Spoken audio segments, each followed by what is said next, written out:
Welcome.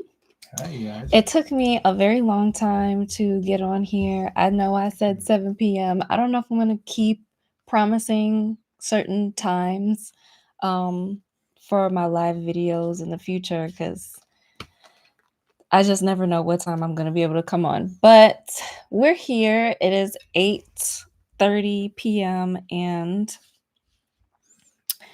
I wanted to come on and basically give you all the masculine perspective when it comes to providing, when it comes to feminine receiving. Um, I asked y'all in my community section if y'all would be interested in basically getting the masculine perspective, okay? And interviewing um one of the men that I've dated, which Hi, I'm is Shane. Nice to meet you. and y'all said yeah, I got a lot of good feedback and um so I was like, okay, let's do it. So I'm not gonna lie, I was a little nervous about it. We have been talking and I've been like, okay, so this is definitely like what you need to understand about my channel, about the women on my channel. Um and um the uniqueness of what I basically come on here and I share with you all about, like when it comes to feminine energy, manifestation, wealth. So I think he's a bit up to speed with me now, Of right? course, been quite a few years. Quite a few years of getting up to speed with me. Um so the way this is gonna go, so um I'm going to ask Shane some questions about provision, abundance, feminine energy and receiving, um, men's perspective on it, and maybe even some kind of like personal questions I might throw in. Um, and then guidance for all of you who are watching now, who are going to be watching in the future, on basically like what you need to know about men who want to provide and want to um, be a healthy masculine presence in your life. Um, so yeah, we might not agree on everything, and I don't know. I feel like I might want to kind of jump in and maybe like challenge or have some polarity kind of um going on in the video, but I don't know. We're gonna see. We're gonna see how it goes. Okay. So this is the first question that I have written down that I'm going to ask. So, for you, what inspires you? Actually, let's start off with a personal question. Sure. So, when you look at me, or I would say when you first met me, I don't know, what about my energy made you want to give or invest into me? Sure. What made me want to invest in her is when the second she walked in, it's kind of the room lit up. And you might hear that, you know, more times than not when you first meet a woman. Um, Could but leave it there. yeah, but that's kind of the catch. When you walk in, you see that room glow, and you feel like, wow, I feel really lucky to be comfortable next to this woman. That's kind of what inspires you to like want to move forward with that. And it's the first impressions, everything when it comes to a man. The way she's holding herself and the way that she walks into the room. It's a powerful, really powerful, and that's what happened when I met her. Okay. So, so basically my energy and like I made the room tilt is what you're saying. Made the room till all the heads turned when she walked in, and All the heads turned? yeah, all the heads turned. I, I, All of them? yeah, at Okay. least the ones that were in in the room. That you could tell. I wasn't paying attention. Yeah. Oh, I was. Okay. Mm-hmm. So Usually I sit in the back too as I wait for somebody to come in. It doesn't matter man or woman. I always sit in the back to make sure I have an eye on the front door. And yeah, and that's kind of why I had my eye on the room. Mm-hmm. That's what happened. Okay. Mm-hmm. So okay, so let me go to the next question now. I'm trying to think about how that ties in, because I want to say, like, even before I got to the restaurant that we were meeting at, like, we met online first. So, like, what was it about my energy online that made you want to be like... It was the fact that she was attracted to me enough to even pursue asking me if you want to meet up. You know, we kind of mutually said, hey, let's meet up. But just for her interest in me was enough to validate that, to meet up. Yeah, because a lot of times on an online type of situation, a man doesn't always receive any notes back. It's usually the guy reaching out, and then that just piddles out in nothing. But when you have somebody come back to you is when is an instant attraction. Just that somebody that, said, hey, she said hi to me, So because I was interested in you, because you're interested enough to reach out to me. And I knew that you had some interest. And well, I will say, when it came to you, so I met Shane on Bumble in 2021. And one thing that made me reach out to you, because I wasn't really reaching out to anybody. Yeah. Well, she had her list of bullet points of like the requirements for to even attempt to reach out to whoever she was looking for at the time. And I was just lucky enough to where I met most, if not all, I think, of the points. Yeah, I didn't know this at the time. Obviously. When I read back the list, he's talking about my manifestation list. That if y'all watch my video on how to manifest someone in like 2 weeks. Okay, Whimsy is eating something, and I don't know what she's eating, but she's distracting me. Whimsy. Whimsy. I want to see what she's doing. When she's not coming, she's doing something bad. That means she's doing something bad. But Aleva, can you come get Whimsy for us, please?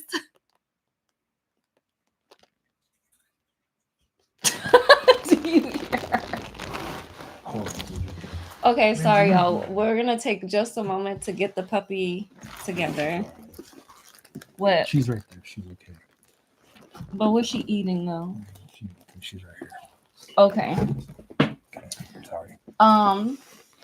Okay, so yeah, there was a couple things that I noticed about you. So first thing that I noticed about Shane is that you extended, like, we matched, and then you extended within like 5 seconds of us matching. I completely forgot about that. You extended within like 5 seconds of us matching, and then I think you I think you did something else like that you can do, like, when you have the perks. Oh. And I was like, oh, he must want me to talk to him, like, because that's probably most likely 100% true.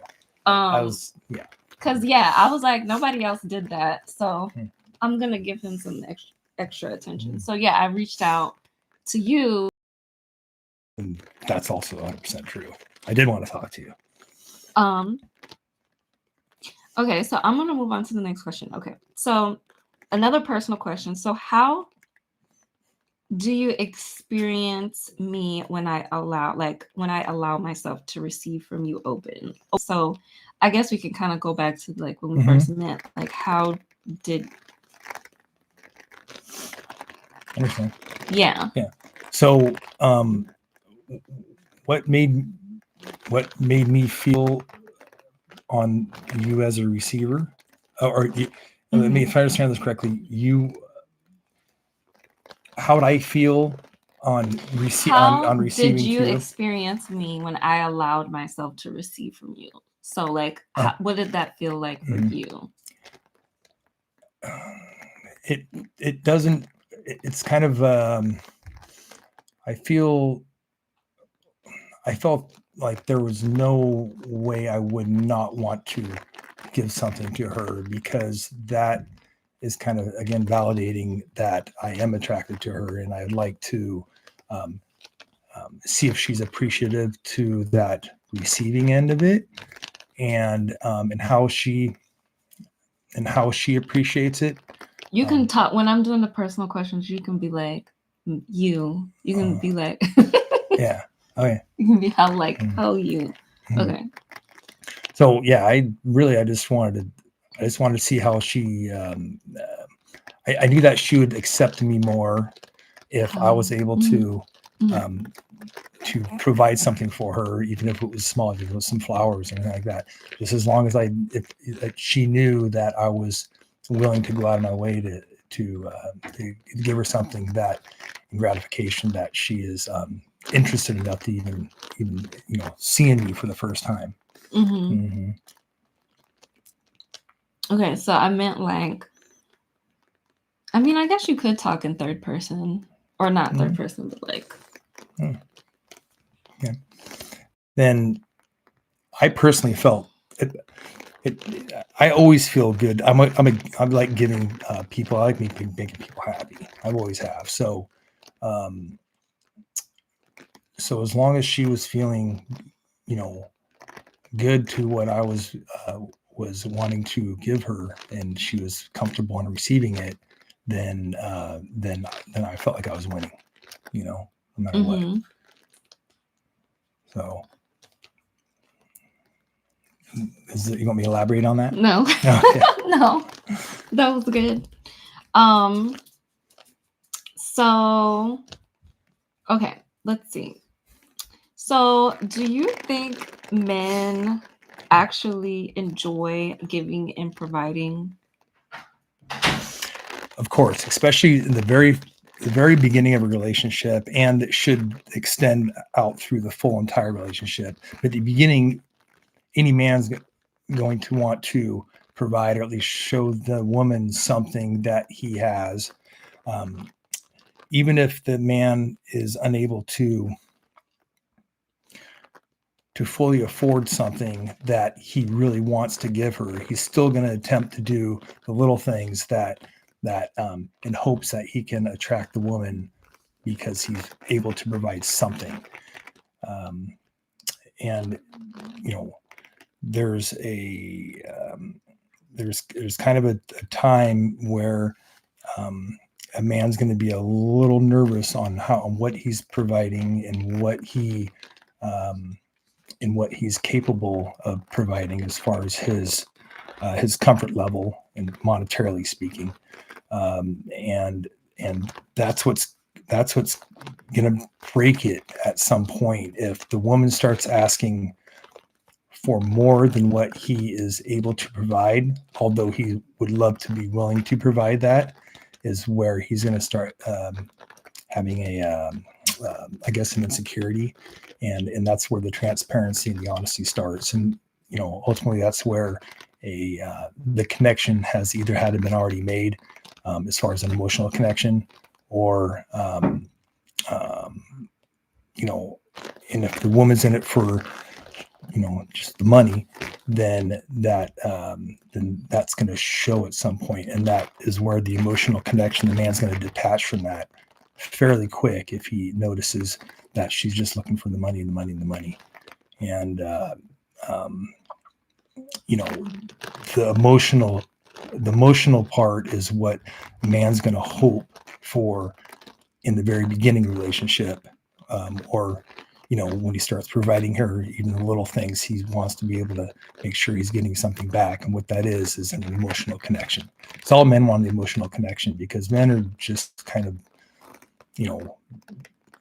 even though they have emotions deep down, they don't show it as much as a woman does. And they're kind of disconnected from it in a way. And the woman needs to be able to pull it out of a man. if she's really into him and not looking just for the money. So you feel like the emotional currency is what men look for in women, Correct. and that's what makes them want to keep giving. Well said. Financially. Mm-hmm. Got it. Got it. Okay, yeah, emotional currency. And we talk about that a lot on this channel, about how men look for emotional currency, or basically they get paid in emotional currency. Mm-hmm. Emotional currency, and then the physical or more stabilizing currency is what women are needing to balance everything out. So, okay.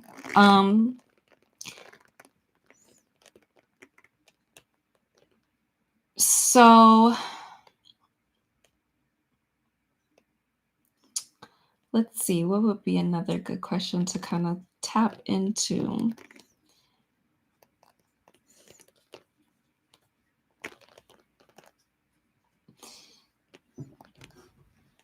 Do you notice when a woman resists receiving or tries to be like overly independent, or maybe like block off? Of course. And when a woman resists receiving it, from a man's perspective, it means either two different things. One, it's either too early to start providing a woman for something because either she's not attracted to it, or she is there for another reason. And again, that's the money. At first, if she has, if her eyes light up and is appreciative of it, then you know that is it's a positive note on how to move and to move forward with that. If she kind of gives the cold shoulder, then that's going to really tell a man, and depending on the man, because we'll probably get into that later, there's a couple different types of men. That's where the man's going to have to make that decision on if he needs to pull back because it's too early, and or that she's not interested, and that's where he needs to be calm about it, and understanding that maybe she's not interested, or maybe it's just too early, and he's trying to give her everything, and she's not really looking for that.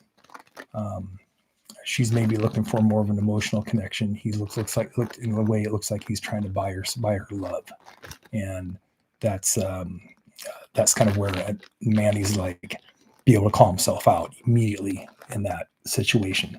So you feel like, in your experience, the overt independence in women comes off when you try to do things for them in the beginning and they reject it? It's called being a nice guy, too nice. Like when a woman says, "Oh, he's too nice of a guy," and they don't want that he's too nice, then it goes into the friend zone.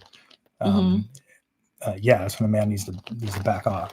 Or she's just straight up not attracted to him. Maybe it's a first date. He gets her something, and it's more than flowers. Let's say it's something that is that is pretty monetarily expensive. Let's say he's and she's not interested in that, and that's just definitely because she's not attractive. She's not looking for that. So, and because she doesn't want, she doesn't want the guy to get the wrong idea, because she's just not attractive. Like, in other words, if she was, "Oh, thank you, it's so nice," and but yet she wasn't interested, then that's going to give him the wrong impression. So how would you, so what I'm getting to, the answer to that question is, the way women resist receiving the most is when when men give too early, and it comes off in the wrong way or something. Yes. So basically, like you mentioned, women seeing men as like, oh, like he's too nice or something, or basically like viewing it like the way that they view it is because maybe your intentions as a man is just pure and just like, I just want to show you. I just want to show you something that I have for you, you know? And then for the woman, it's like they might perceive it a certain way. And that's like the resistance is the way they're looking at it. Right? Yeah. Because there's now, they could look at you. So I don't feel like I ever do that. So it's well, you're finding men that you're, I mean, you narrow it down pretty well, you know, like you're just not, you aren't just throwing it out there, you know. You're really yeah, you look, you know what you want. So yeah, so when you say when women, because I know when you were doing things for me when I met you in 2021, and like I was like, bring it on. Keep it coming. Which made me feel really good. I love doing that, you know. And but if you would have been just the opposite of like, oh well, thanks, you know, nice flowers, put them down or whatever it was, you know, I would have felt, I would have had to make sure that I was doing the right thing and not and have to back off on that if I was really that interested in you. Yeah, because I don't, you know, you don't want to show a bad impression on throwing too many things out there at once and becoming, you know, like too nice of a guy. Yeah. So what I'm getting from that, like, answer from my woman perspective is when women are pushing away the providing energy in men, because I feel like a lot of women might do that, but then those will be the same women that say men never do anything for me.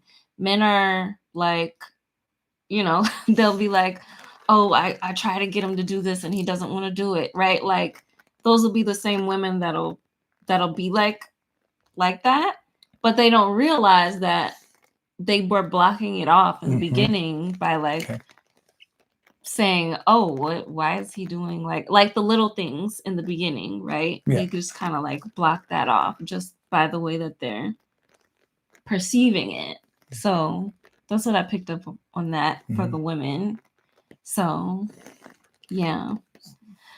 It looks like we have some questions comments. Hi to everyone in the room.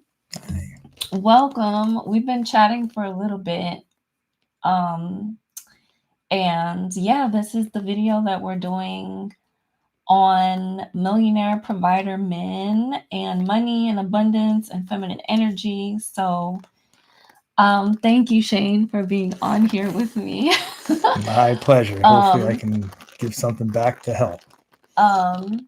So yeah, Safe Haven Creative Space is commenting a lot right now.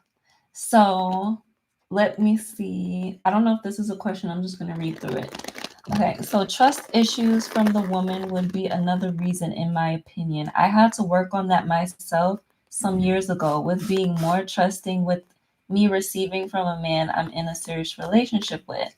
That will most likely mean the woman needs to do more shadow work to be more trusting again and not assume all men are dogs or negative like past failed relationships. Took me years to work on that.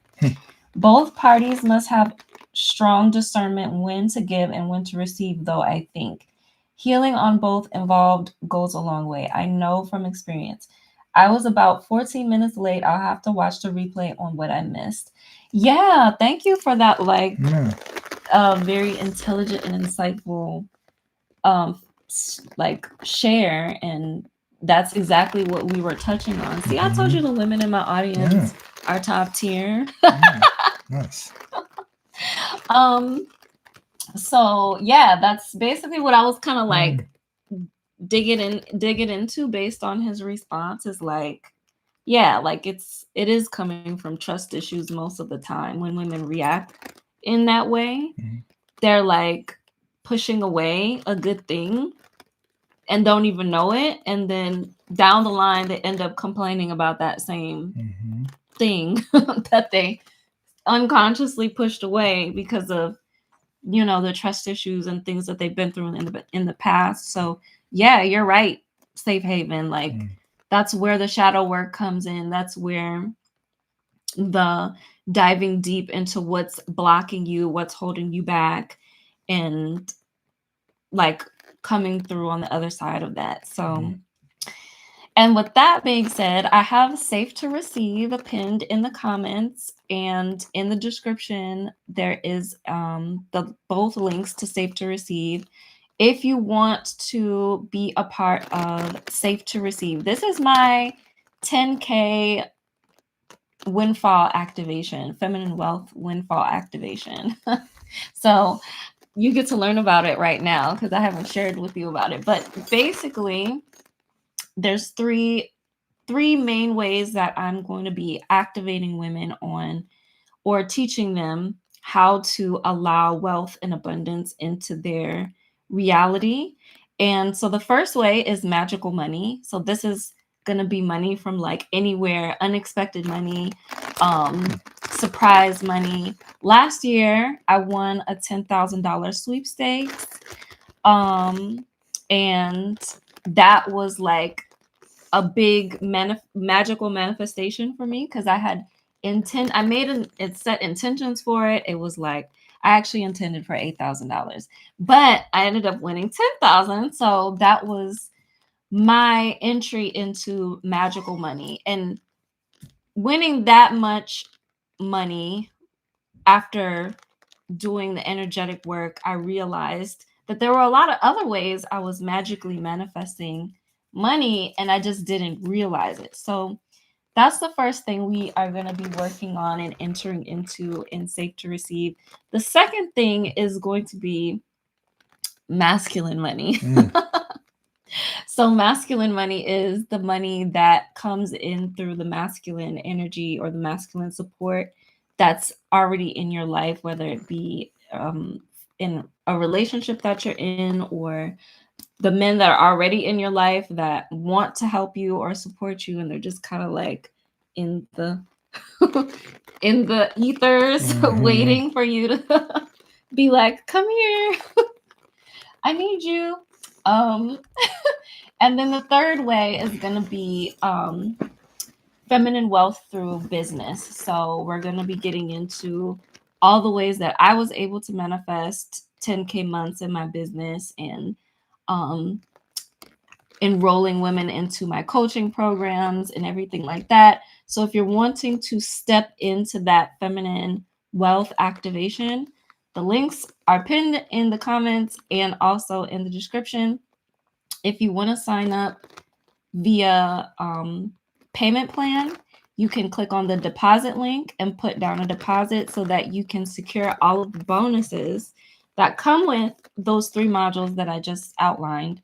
You can see all of the bonuses in the link, which is the Wealthy Women Activation Training, the Soft Life Blueprint.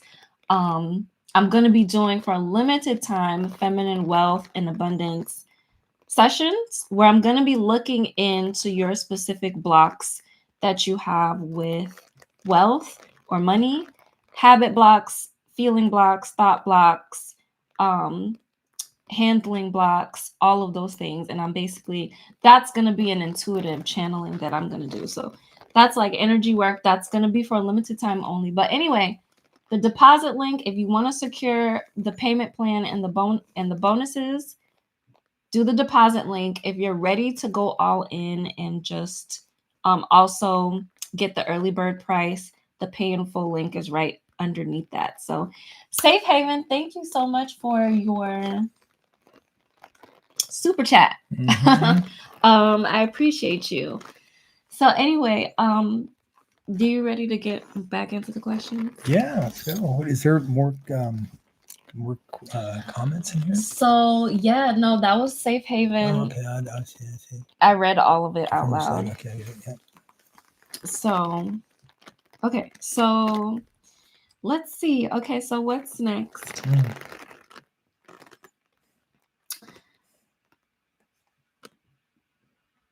Okay, so how does provision connect to attraction for men? Is there a link between wanting a woman and wanting to spend on her, do you think? Or wanting to do for her, invest in her? 90% of the times, yes. There is a 10% of the times where you just want to make sure you enjoy them and their company and their energy enough where you just want to make sure they're taken care of the best of your ability. Mm-hmm. And because it's gratifying when you can make people happy if you're able to do that for a woman, no matter what woman it is, if you're attracted to her or not. Mm-hmm, I mm-hmm. mean, yeah. I wish So, it was easier just to take care of everybody, but mm-hmm. it's not like that. So basically, you're saying that there is a 90% link between like basically yes, like mostly yes. Mm-hmm. But that doesn't mean that all men are just trying to spend money on a woman because he's interested in her, or he's trying to pursue her. So how would you define that attraction then? Like that makes them, like that draws that line between whether or not he's just wants or is interested in her, or he actually wants to invest. Like what draws that line? Yeah, when they're attracted to her. It's the like what I would say more so like what's the quality of attraction? Like what defines the quality of attraction? Yeah, it's the quality of attraction would be a friendship based. Like if the guy has any heart or any soul, a friendship is enough for a man to want to be able to make sure somebody's okay in their life. But that takes time to build a friendship like that. Not necessarily all the time, but most of the time is on that 10%, which is a friendship based attraction, to be able to help a woman out. Most of the time it would be because it's more of a long-term friendship, and so if it was somebody that you just first met, then it would be no. But if a man knows a woman for a long time, cares about her, wants to make sure she's all right, but knows that there's no long-term relationship there as far as physically or anything, then it's going to take a while to build that, to be able to make that comfort level of making sure she's okay. It's not going to happen just over like one date. No. So basically, like, okay, so I want to like clarify.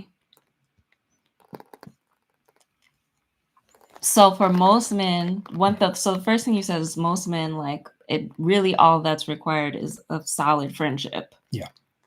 For that line to be drawn between like I'm attracted to her versus I feel like comfortable investing into her. So friendship. And friendship's going to be the basis of everything.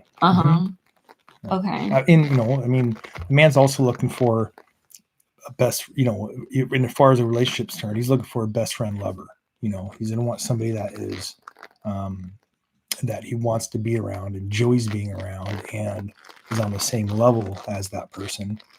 That's when a relationship's going to work in the first place. And then so the friendship is the biggest part of it. Yeah, absolutely. Yeah, and if you're things, that even though the friendship might be there subconsciously, it becomes more difficult for a man to feel comfortable on providing for that friend, because they're together and they're arguing, and that friendship's kind of on his argument. So avoiding argument is important. But it's super difficult because guys are stubborn. They can be disrespectful, probably more than I know, because I don't know every man, right? Mm-hmm. But I know a lot of them can be totally disrespectful towards women, Mm-hmm. and that's kind of where you got to be careful. You got to tread water lightly in situations where if your man is backing off, I guess in that sense, then you have to kind of be able to head it off at the gate in whatever way that is, depending on what the problem is in the relationship. Mm-hmm. Could be anything, I don't know.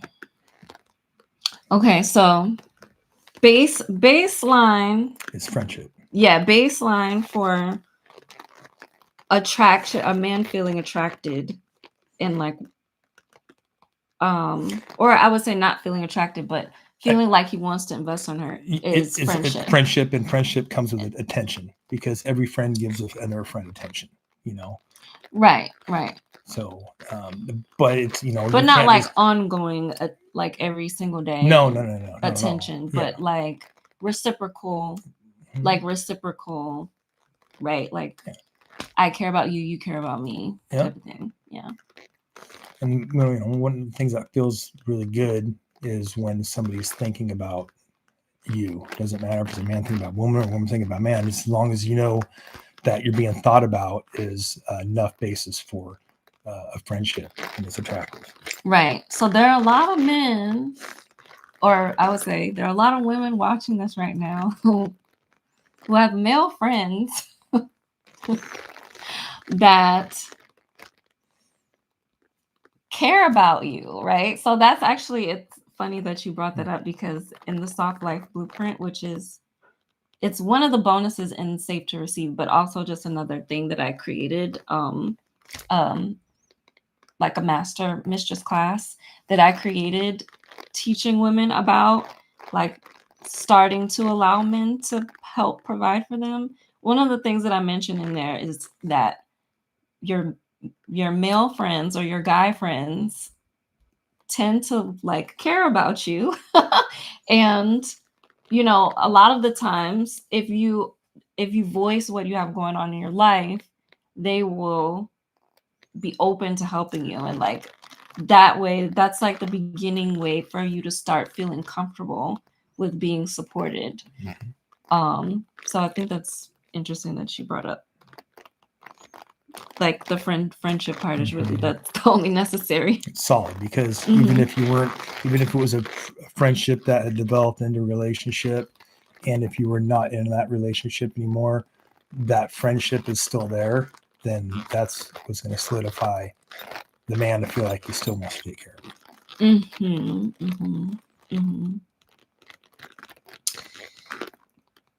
Okay, so I will say that this is like, some of the things that we're saying, I think kind of just applies for like, I don't want to bring in, because I think when children are involved and it's like a family types of dynamic, that's a different kind of, that gets complicated. That's different than what we're talking about, which is when you are just dating, I think, or when you're single, or when you're like, I think that's different. So I want to kind of highlight that,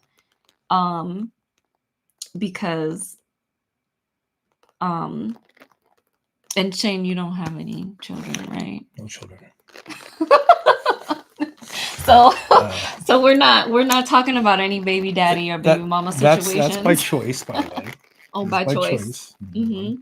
Right now, not saying I'm never going to have children because of choice forever, but that's just by choice, because that's my personal life. Yeah. You never know. Maybe one day you'll have. I'd love to. I know you've been saying that for a while. When's it gonna happen? One of these days, a little Shane Juniors running around. Okay. Okay. Looks like someone commented. Blair Sansalana. Hi, Blair. Blair says a lot of men also expect more if they provide. Different from female friendship, sometimes it isn't safe.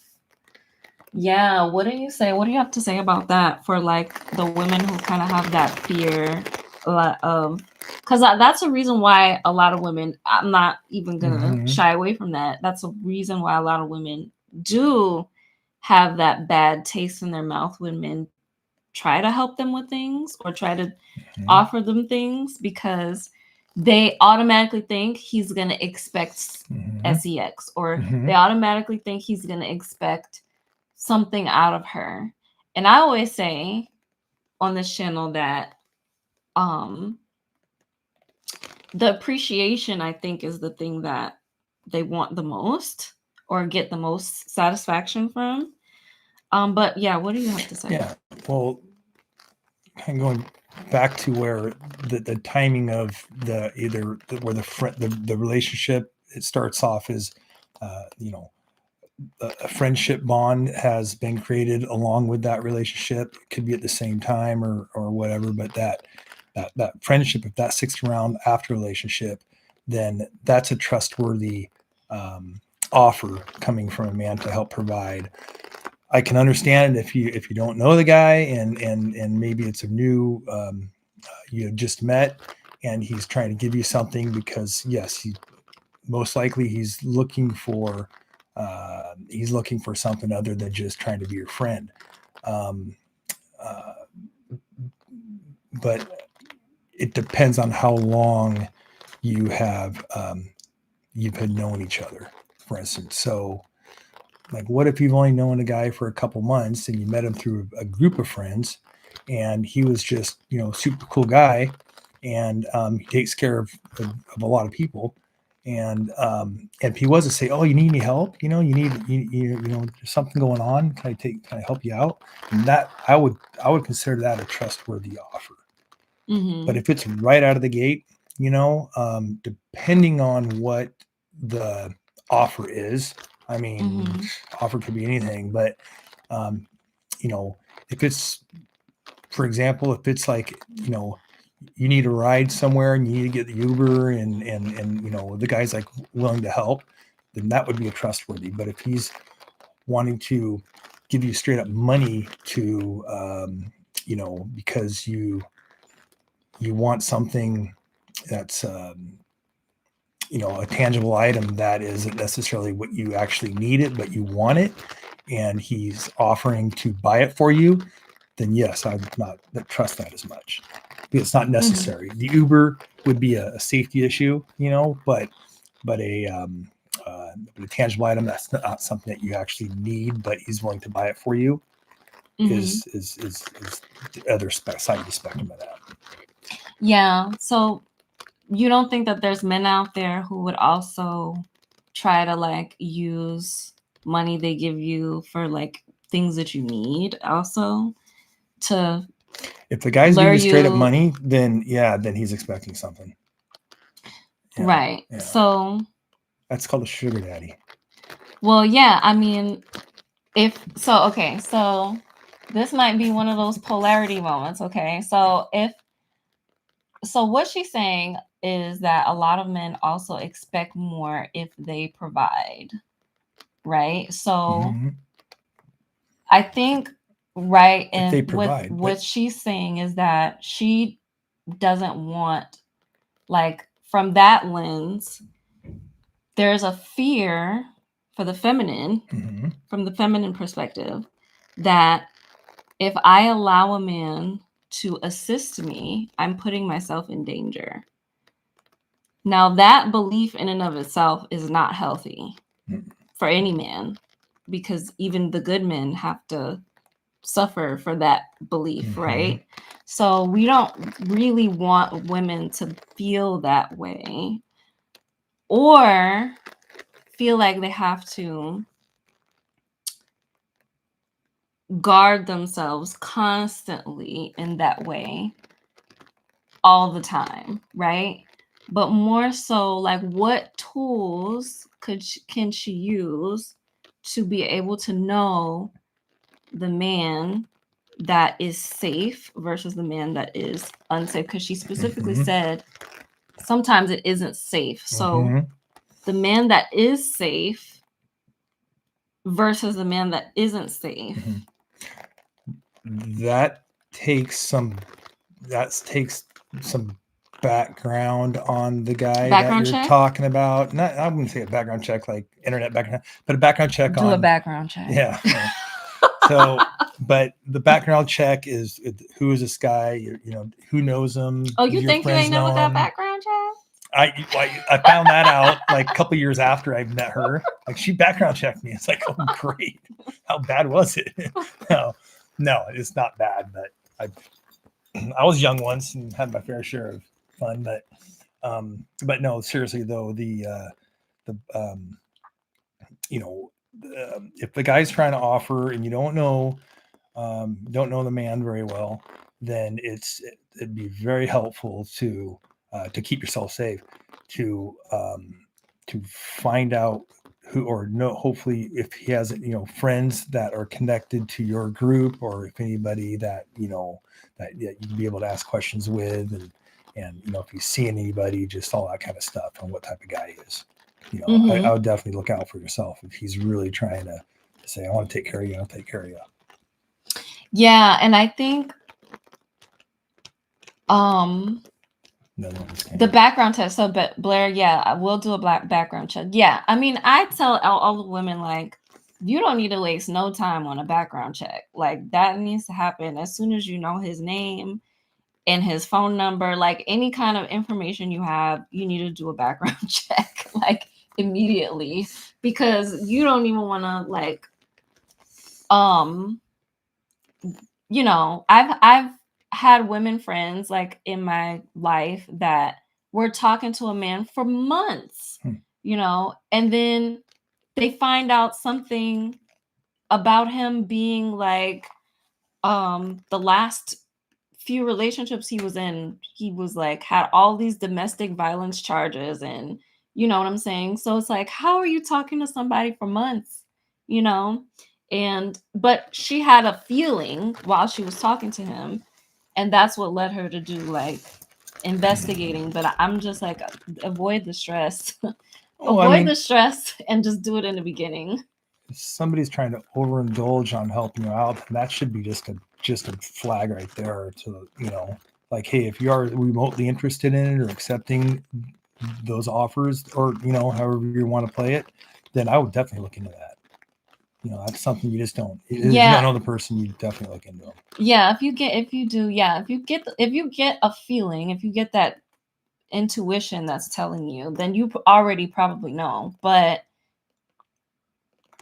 if you don't get that feeling, and I think the level of providing, like, in my experience, like, and most of the times, like, that's a standard that I have when men are coming into my life. If a man's coming into my life, I am waiting, like, or I'm basically, okay, for example, like, if I meet someone in person, I'm out at the club or something, and a guy is talking to me and trying to get my attention or whatever, he's got about 2 to 5 minutes to go buy me a drink, to go, like, I don't know, to do something that lets me know that this is going somewhere and not just like ongoing kind of like, let's talk for a really long time. Because I'm attractive. When I go out, a lot of people want to talk to me. I'm getting pulled in all kinds of directions all the time. So it's like balancing out that intuition, but also having those standards there, because you don't want to let your fears of being unsafe cause you to just settle for a man who doesn't do anything for you, because you can't, you feel unsafe with a man that's doing stuff for you. So, okay, there's a lot of quick comments coming in. Okay, Safe Haven is talking again. Safe Haven says it helps to know or accept or keep the mind open in a woman's perspective that even some men with negative background checks doesn't truly define the man's whole identity. That goes for the man that doesn't have DV background, of course. Well, how'd I do on my background check, by the way? I mean, there was something that came up about you speeding, or you have some kind of court situation, but I remember you told me about that. It was like when you were young, or yeah, like, okay, or well, yeah, something. I let you know But everything you told about me my background. you was lucky because you Yeah. told me about that. And it wasn't more. There was not It just was speeding. like, yeah, it was like some stuff on there. It was, But you had I already threw it out there because I wanted you to yeah. make sure that you knew something. Yeah, 'cause But you had so yeah. I think when they're transparent, no DV here, right? no Like, DV. I don't think you should be finding nothing out. Like, he should have already gotten you privy to what's going on. And even, because sometimes men, they want to make sure they tell you the story first. So whoever else tells you the story second sounds like a liar. But I had already, like, he had already told me about that situation. So when I saw it on his background check, I was like, okay, well, I already knew about that. So but yeah, so but yeah, so yeah, safe haven. You say I understand Blair's perspective for sure, though. Doesn't define that other. Oh, you made a typo. Okay, yeah. So, I mean, what do you think? Do you think men should be given a chance when they have like stuff on their background check that comes up? Like, it for rap sheets depends how big it is and what it was. I mean, I mean, I don't know if I should talk about my personally, but it was it was, at the point I wasn't into police officers, and so I had a problem with them. You had a problem with police. Yeah. And that always used to get me in trouble. So it was, that is those offenses were a lot different than a domestic violence offense, or even any type of criminal activity that has a violent offense. It doesn't have to be domestic. It can be any violent offense. Is something to look out for, for sure. And it depends on the violent offense. Maybe it's just a fist fight outside of a bar, which is he's backing a girl up and the guy got in a fist fight because it protecting a woman. That's different than if he's out there beating people up and getting caught. Yeah, I think it's some things you can't come back from as a man. I think, in my opinion. So if he has domestic violence on there towards women, then that is something that he would have to have gone through therapy. Like, there has to be something backing up that he's not that person. And he better have letting you know right out of the gate, like, listen, I've had some problems in the past, because that is a big deal. And that's something where the guy better come clean of that real quick if he's interested in pursuing to move forward a relationship with a woman. He needs to know that before she finds out, so she can make her decision. Aleva, you all right? Yeah. Okay, I'm checking on you. Okay. So yeah, so I think it just kind of depends on. Maybe that's just a good question to ask on the first date. Yeah, I mean, like, you've been in trouble? Are you a bad boy? I kind of like bad boys, go that way with it, and then see what comes out of it. I think, yeah, don't shy away from asking really important questions. I agree. In the beginning, because I think that's why relationships kind of take too long to progress, is because there's no transparency. Yeah, there's no real conversations being had. Skeletons in the closet that you find out later, and that definitely causes problems. Okay, Safe Haven is sharing a lot more. So Safe Haven says, there's a man that I personally know that had an ex who was violent towards him, of course, when she drank alcohol, and he always kept his composure and left when necessary. And I know for sure he was truthful. It's just all about having strong discernment. Being transparent in the very beginning is a definite plus. Yeah.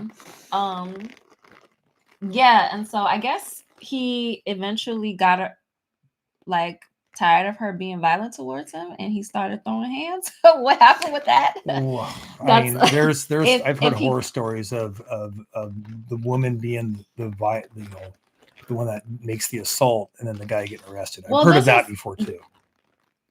okay, he been left her. Okay. Well, I Good. will say that when a woman has a drinking problem or any kind of like that's a sign of a help like a mental health issue, like something is going on with her mentally and spiritually. And It's sad. Those um situations are super sad. Alcohol is just the root of all evil when it comes to well, it's this not the shit. alcohol, it's the things that's going on with the person that's making them Then drink, drawn to the alcohol. and it could have been a relationship, is what you're saying. You going that way? It um Then why don't you just break up and move on? I'm saying it could have been him. It could have been him too. Yep. But yeah, I just have to bring that up because sometimes, a lot of the times, when women lash out or really anybody, but typically when the person that's lashing out gets blamed for like, especially women though, when they lash out, it's like, oh, but she was crazy. But what was making her crazy? Like, what was going on? I always want to kind of know more about those situations. Yeah, But we can't judge on that because there's so many different ways that can go. but yeah, I think there's definitely some things men can't come back from, and that they shouldn't be able to come back from. So it's up to you as a woman Yeah, ask questions. to ask questions and to be just listen to your intuition and be aware. But overall, I would say, in my experience, like allowing myself to receive from a man has never put me in danger. In fact, it's helped me to feel more safe. And so with the situation I was telling you about recently, I mentioned it on my channel as well, a bit, about the crazy guy I had to call the police on, who I went on a date with. So that was just one guy out of like, I mean, and there were several financial red flags with him. I didn't tell you this, but he actually I'm here for another couple of days, so we got a lot of time. Tell me everything. He actually took out a loan for the date we were gonna go on. It was like a $1,200 loan. I'm sorry. I didn't ask him to do that. Yeah, I know, but that's. But he took out a loan for $1,200 because he wanted to impress me. I know. But I didn't ask him to do all of that. I didn't ask him to do that. But I think for him, he was like,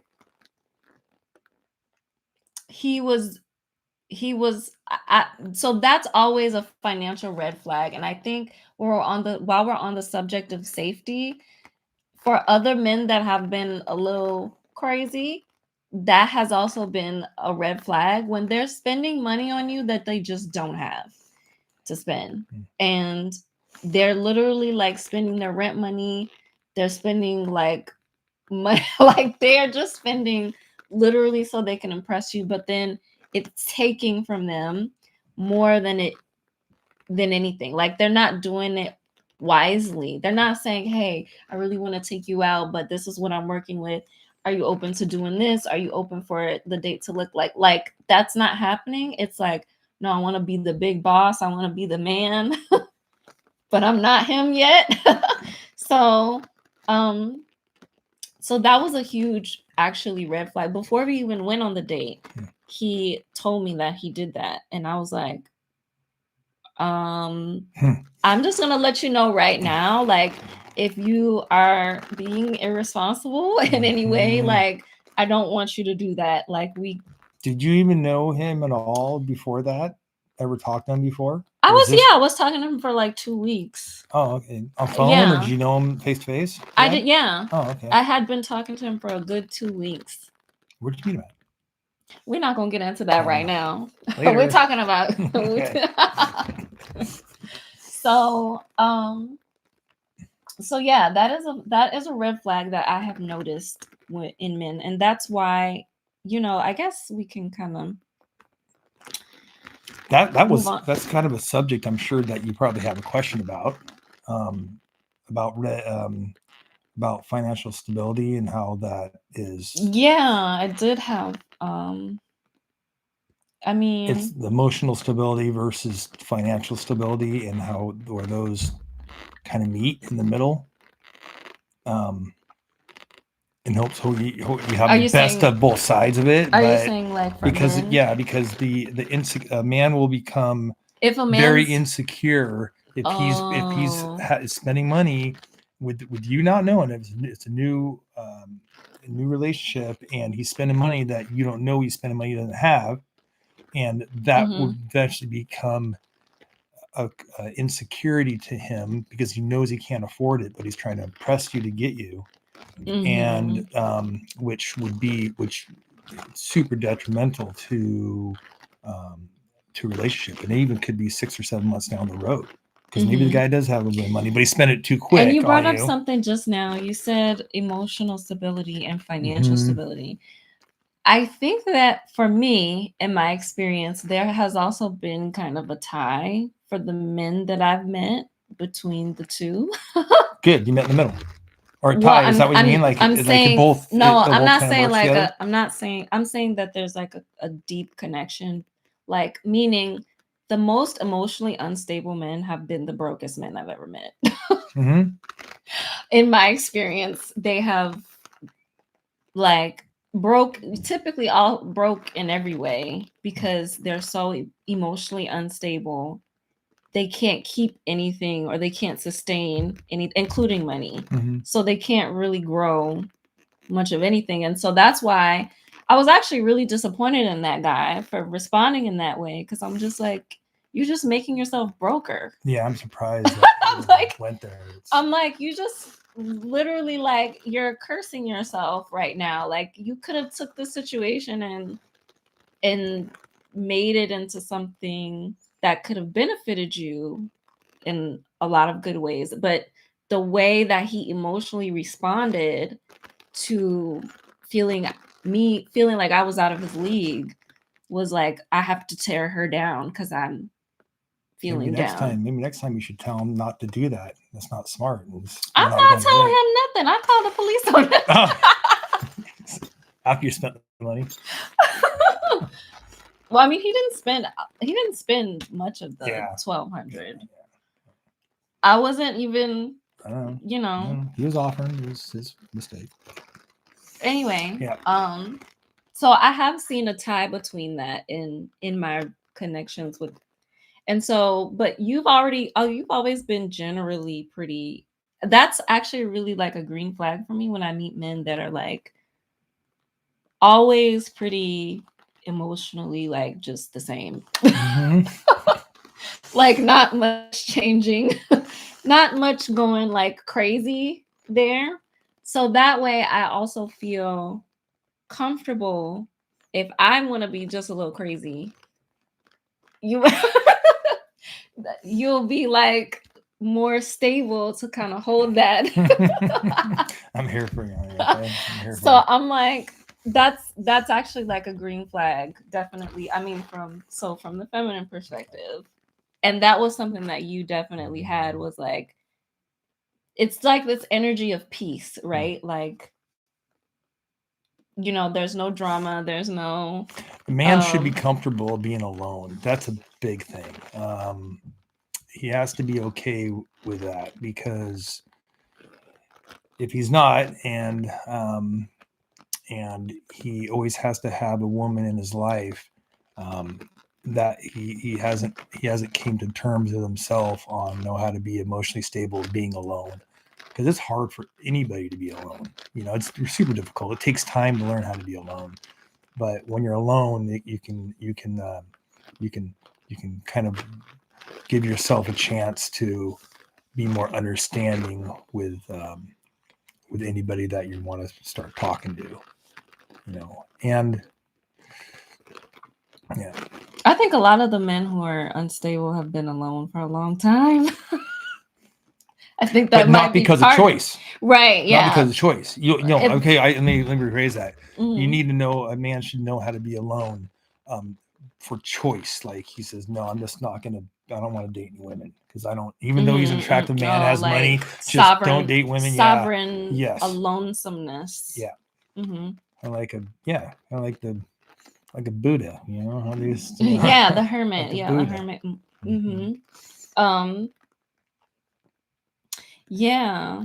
So yeah, just so I wanted to bring that up there because I do notice, like, with the men who have the most financial, what that I've perceived as the most financial stability, or I would say comfort that they could provide for me, they were also very emotionally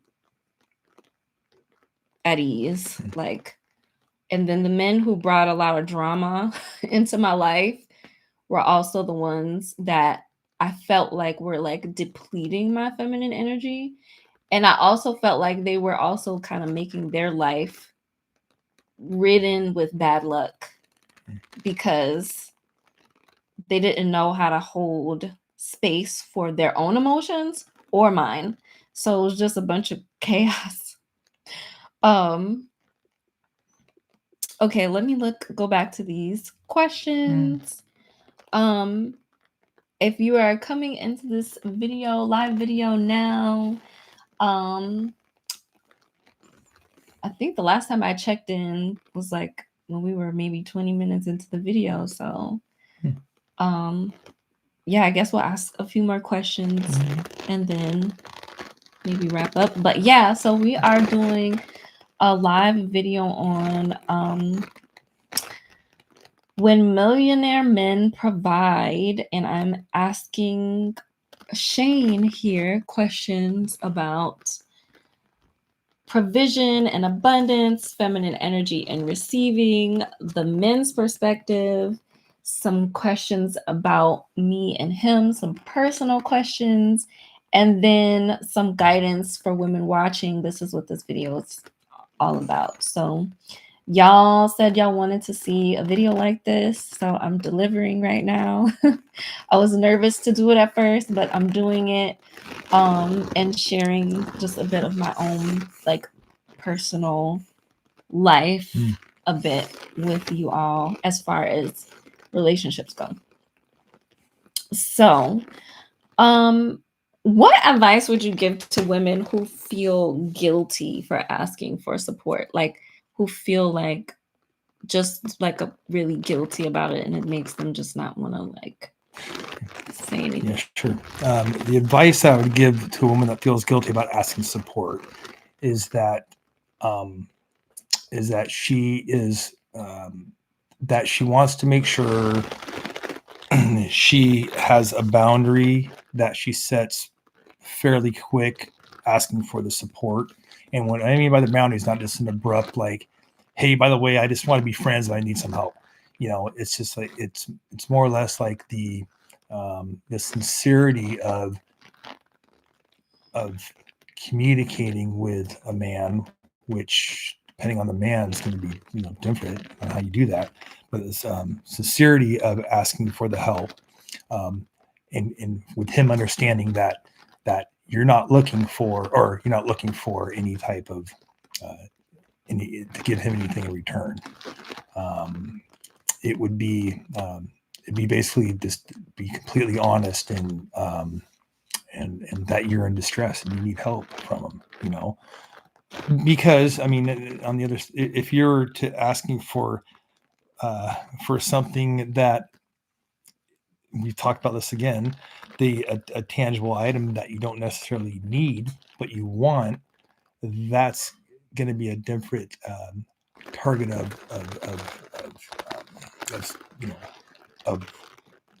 something you want to give to somebody than it would be of something because you need help because your electricity is getting turned off or something like that. That just happened to me the other day. As a matter of fact, it's like a friend of mine, she needed help. She was like, I'm getting shut down.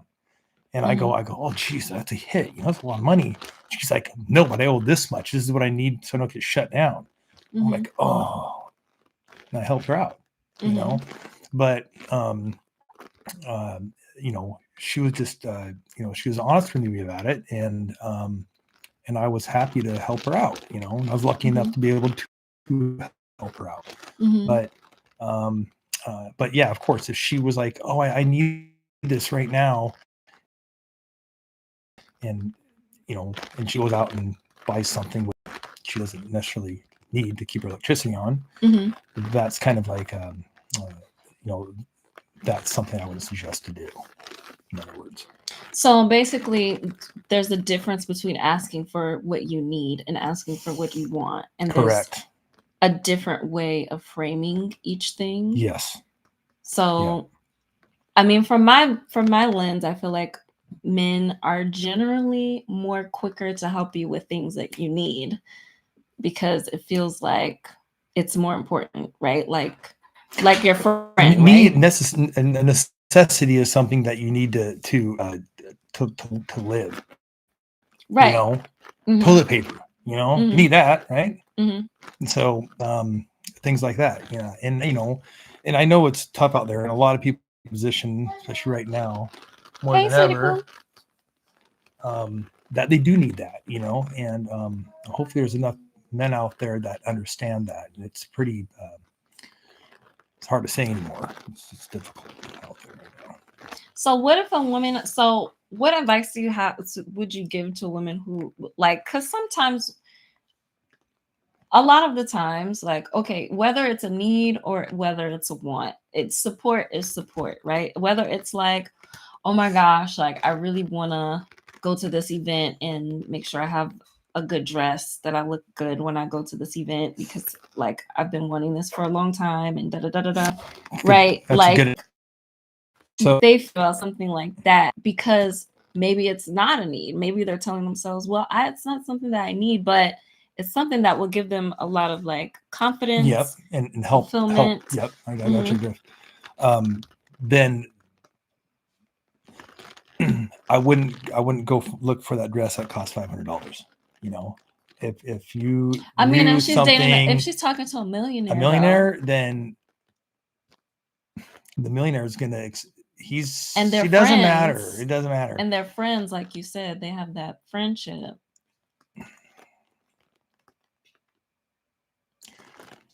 There's a lot of millionaires out there that don't that we talking about something. We talking about you. Okay, all right. I would be careful on spending $500 on a dress when you get a great dress for $100 or $125. That would help her out with whatever event she is to make herself feel good. So it depends on if you need help on an item that will boost your confidence and hopes to boost your career, or if it's boost to something, then try to be easy on how much of that tangible item costs, because it is respect. If the guy's, I don't care if the guy's a millionaire or if he has, only a few $1,000s in his bank, it's going to be easier for a guy to accept the help on something that is. So would your advice be to women to not ask for as much money for a dress? Is that what you're saying? Yes. Yeah, exactly.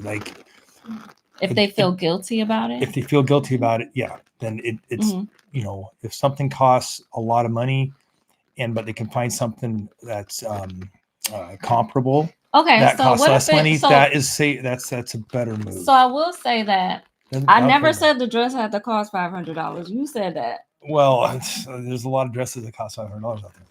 Well, general dresses between like a really nice dress between $100 or I don't know, 100, 200, however much it is, right? So the advice that you would give to a woman who feels guilty about asking, right? So the issue isn't the money, because Right now, you're going to the money being the potential issue. That's not what the issue is. The issue is the women feeling guilt. So that's what you're advising women on, not the stress of money. I understand. Right? So if money wasn't an issue, which it isn't, what advice would you give women to satiate the guilt, right? Like the mentality that you would. So, for example, right, I feel really guilty. Like, I used to actually struggle with this a lot. And it used to never be about like $500 dresses. It used to be about like, I can't pay my rent this month and I have a boyfriend, but I don't want to ask him because I just feel guilty for asking. Or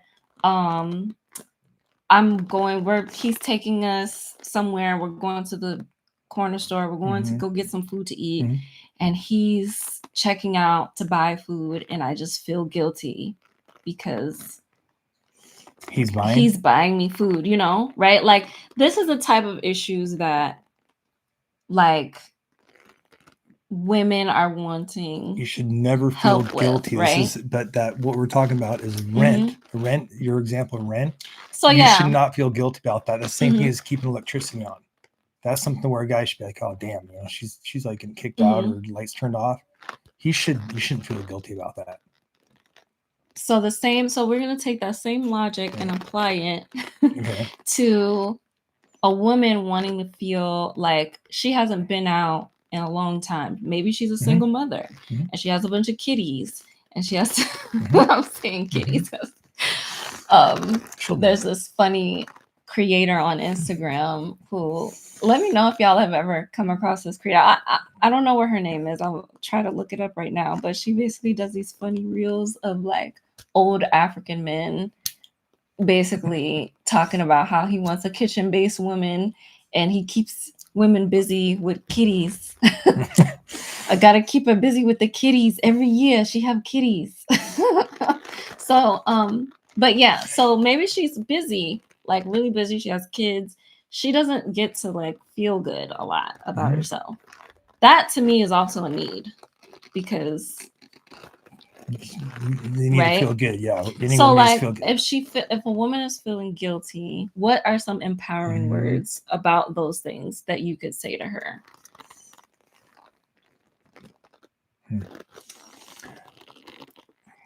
Trying to make sure I answer this correctly, because there's so many different avenues of what you're actually asking for and how to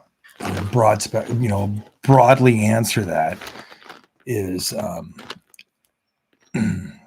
little difficult. But what I would do if you felt guilty about asking for something, depending on how many times you've asked this person for something to make you feel better, if it's just one time, I wouldn't necessarily try not to feel as guilty about it.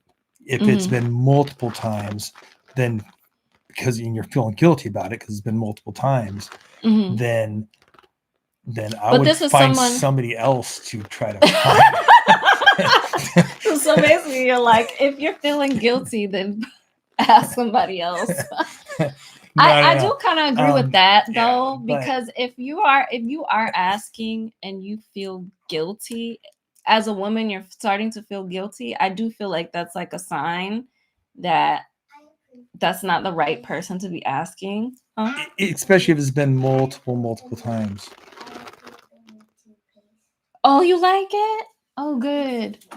Okay, somebody said something in the comments. Blair says, LOL, Esaia using his words against him. Sometimes $100 dress is not the same as that $900 dress.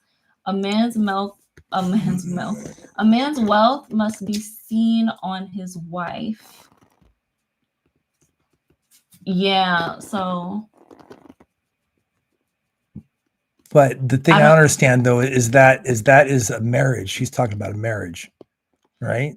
Not a yeah. somebody well, I mean, trying that's to pursue. In a sense what we're talking about. We're talking about women dating. So dating is like I mean, we're if they're going on married, the route. yeah. It's like you're going on that route, Yeah.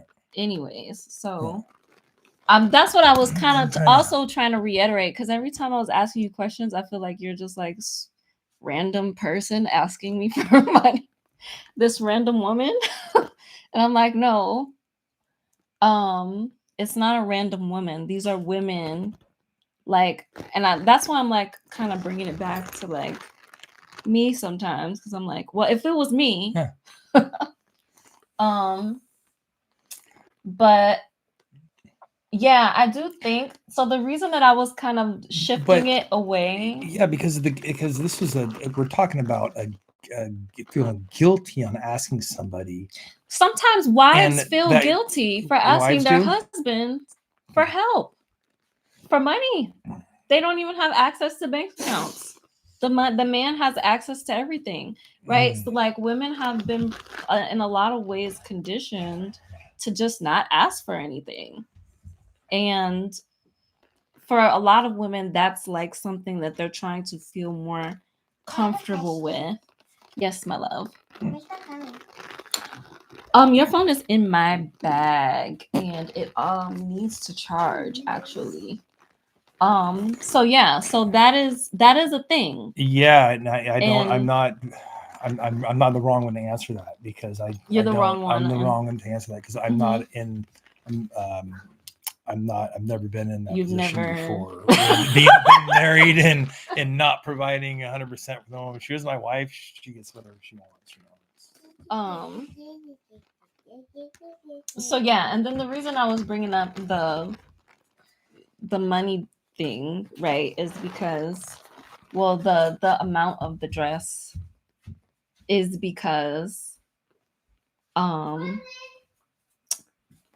you're thinking about it in practicals, right? Of like, well, the dress is $500. Yeah, practicality, like, right? Because what our subject was is like, if she's having to go to an event for but at the work same or time, something to make her feel good, because she was trying to boost her energy and ego off of that. Is that $900 dress? You know, is that gonna be do the same thing? I mean, I know it's gonna do more than the same thing. Yeah, it's gonna be like, sometimes bang, it's look at like, that. yeah, it definitely does. But is that gonna would she feel more guilty on asking for the $900 dress than the $100 dress? And that's, yes. And I think that's the guilt. That is true. That is true. I'm glad you brought that up, because like that is the money work that has to be done even before you get to the point of feeling confident to like start asking for support. Because if you have a bad relationship with money, then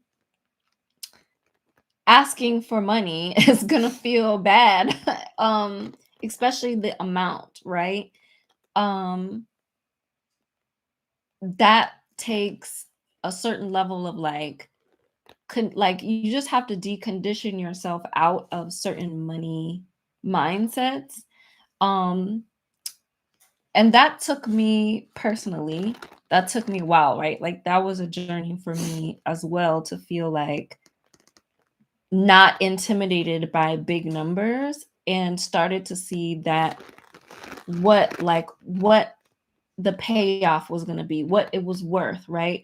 Especially when I started investing into like high ticket programs, like to me or to somebody else, right? When I would invest into like a $3,000 program for something that I really wanted to do for the betterment of myself, somebody else would be like, $3,000. Like, why would you? That's a crazy amount, right? But I knew what it was worth to me, and I knew what it would do for me. So I think the guilt can definitely go away if you can position the value of the thing that you want and what it's going to do for you, like what it's going to actually bring back into your life. That always takes the guilt out of it every single time for me, because it's that's like an investment. Yeah, it becomes now an investment. And I believe that you've asked for help before from me. It was an investment.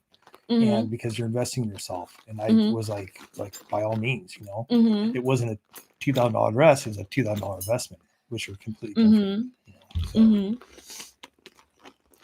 So, but going back to that's hard to put in perspective. The guilt one, because it's so many different ways you can look at it. I mean, it's good that I asked it, but though, it's out because there. now It's we're true truth. like I know. I can understand. exploring these different layers of guilt that can Oh, pop up. look, it's But I'm glad that you Oh, brought. look, it's lucky money. Oh, you keep it. You keep it for good luck.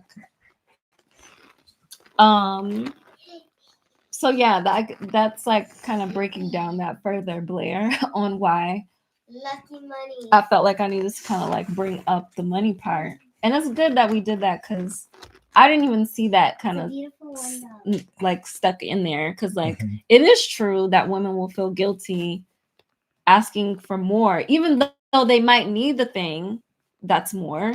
Because it's more, they'll like shrink down to like the thing that's less, but it's not doing what she really needs it to do for her. So I think being able to position that, and you being able to also get that better relationship with money and wealth. Again, the bonus. So one of the bonuses inside of Safe to Receive is Valued and Worthy, which is my signature program, teaching women how to start to recode that relationship with money, going into like the shadow work around money and prosperity, and all of the ways that you relate to money and prosperity that are keeping you kind of stuck in these same cycles of receiving less than what you want, or less than what you really deserve. So that's a bonus inside of Safe to Receive. And again, if you want to sign up for Safe to Receive, the link is pinned in the comment box. And then in the description box, I have the deposit link for if you want to sign up for the payment plan. And then if you want to get the early bird price for the pay in full, the link is also in the description. So Heather the Great is here. Welcome, Heather. Heather says, you keep saying money. What is this money you speak of? Wink, wink. Understood. So yeah, so let's go into the okay. She just come in. So but she's making a joke. She's being silly. Yeah, okay, I got it. So okay, so let's see. What else have I not asked?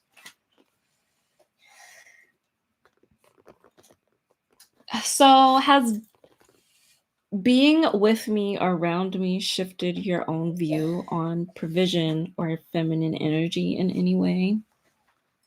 Yes. And you want to elaborate on that? Yeah. Lucky money. Thank you, baby. Because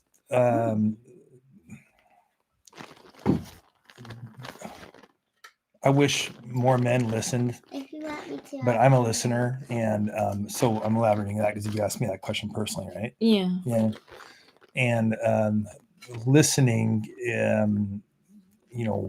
since men don't think or process like women, men need to be able to hear it from a woman so they could then process and understand what they mean. Because it's impossible for a guy to be able to think like a woman, right? So listening to her helps me understand things that I don't have any knowledge of yet.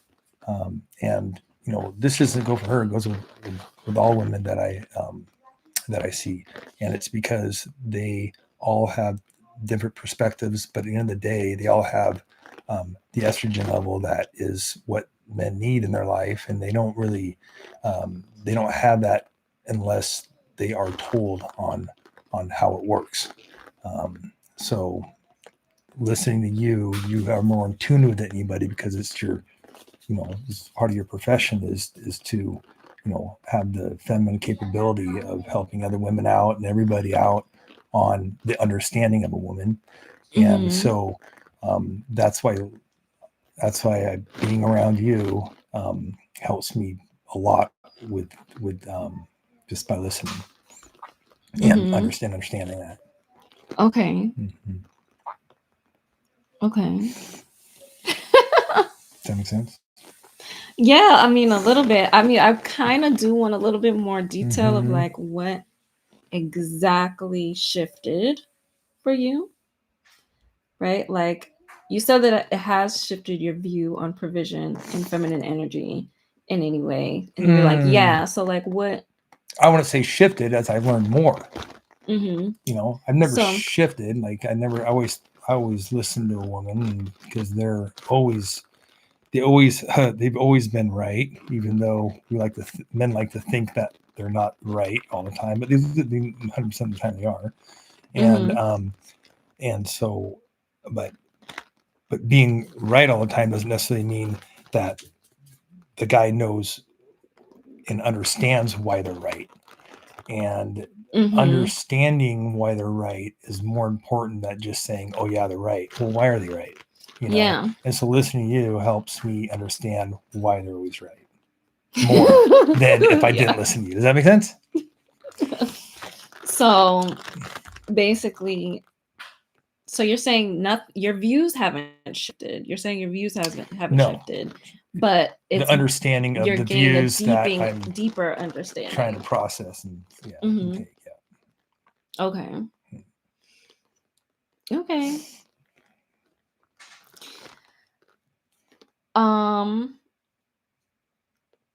Okay. So if a woman wants to attract, their question is going to be, well, how do you get a man to listen to you? I think that's a good question, everybody out there. Well, how do you get a man to listen to you? I mean, how do you think I get you to listen to me? I mean, I don't even feel like I get you to listen to me. I don't know. I feel like you just do. So why do you feel like you listen to me versus maybe another woman who might be saying a similar thing as me, but it maybe, I don't know, you might tune it out? Or the reason why I listen to you more than or I listen to you, I should say more, but I listen to you is because you listen to me and then you stop and you don't say anything and then you talk. Like you pause. And after I say something, you pause and you process it, and then you comment, right? That helps me sit there and like, oh, she just listened to me, you know. and then you come back with something like, oh, at least she listened to me. Because a lot of times men don't when people are arguing or whatever, men don't think that the woman's listening to them. The woman doesn't think that the man's listening. The man's listening to her, and so it's the kind of the way you process the conversation, the argument, or whatever it is. Hopefully, it's just a conversation. Is going to help the man who's not going to, want to listen to a woman as much. It's going to help. It's going to help him listen to her more if she takes what he has to say, kind of consumes it, and then comes back with the comments or your point of view, rather than just like raw, because that can get lost in translation. And one thing I want to say, say to that, is that there have been connections that I've been in that, I mean, I feel like even now when we've been talking, like I listen to you, but there has been points where I have been like it's like twice. Yeah, where I'm like, well, hold up, right? But like usually I do that because I stood back when that happened. It's happened twice in the last 4 or 5 years. 5 years? Something like that? It's a long time. 4 or 5 years. Twice. What? Yeah. 21, we met 21. Yeah, it's happened a couple times, and I stepped back when that happened. It's not like, oh, she's serious. She just snapped at me. You know what I mean? Oh, right. Well, like, you saying I'm snapping at you right now? No. Okay, I know it's happened twice. Okay. Well, it wasn't an argument. It was just like boom, like really fast, and I'm coming back at me, and I'm like, okay, that's serious. Okay, so I feel like I do pause and listen to you, but I also, when you were saying that, I'm also thinking about like connections where I don't do that. Mm. And I'm kind of like, whenever a man's saying something, I'm like cutting him off. I know I'm cutting him off. I know I'm like interjecting and like, and usually I'm doing that because I feel like he shouldn't talk. Like I feel like Maybe you I feel shouldn't be like then. I feel like everything that's coming out of his mouth is just not like, basically not like at the level that is worthy of kind of like an equal mental exchange. Like, so there are moments where with certain men where I'm like, you should just shut up and not say anything. So looking back at I guess the the subject matter would be more or less the how to approach conversations to get people to listen to each other. So at the end of the day, everybody's happy on receiving and providing.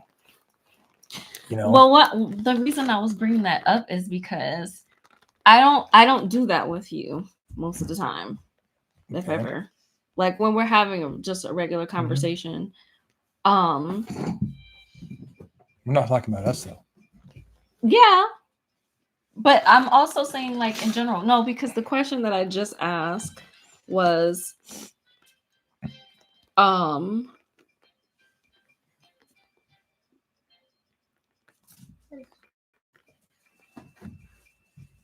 has being with me shifted your view on feminine, right? And then you went into like, yeah, you help me. You're able. Yeah, you're able to listen I was to listening me. to you because the way And then you said because I listen to process you. what I have to say, and then you process it. Then you come back at me with your point of view or your comment, rather than just jumping on it. You know. And so what I'm saying is like to attribute that kind of. I'm saying like the reason that I'm like that has kind of a lot to do with the way you are as well. And I feel like there are some men who will say, I don't listen at all. Like, I don't listen at all. I'm like, hard-headed. I don't know, who disrespectful. I don't know. They'll say a whole bunch of like, there are some men that have that perspective on me, right?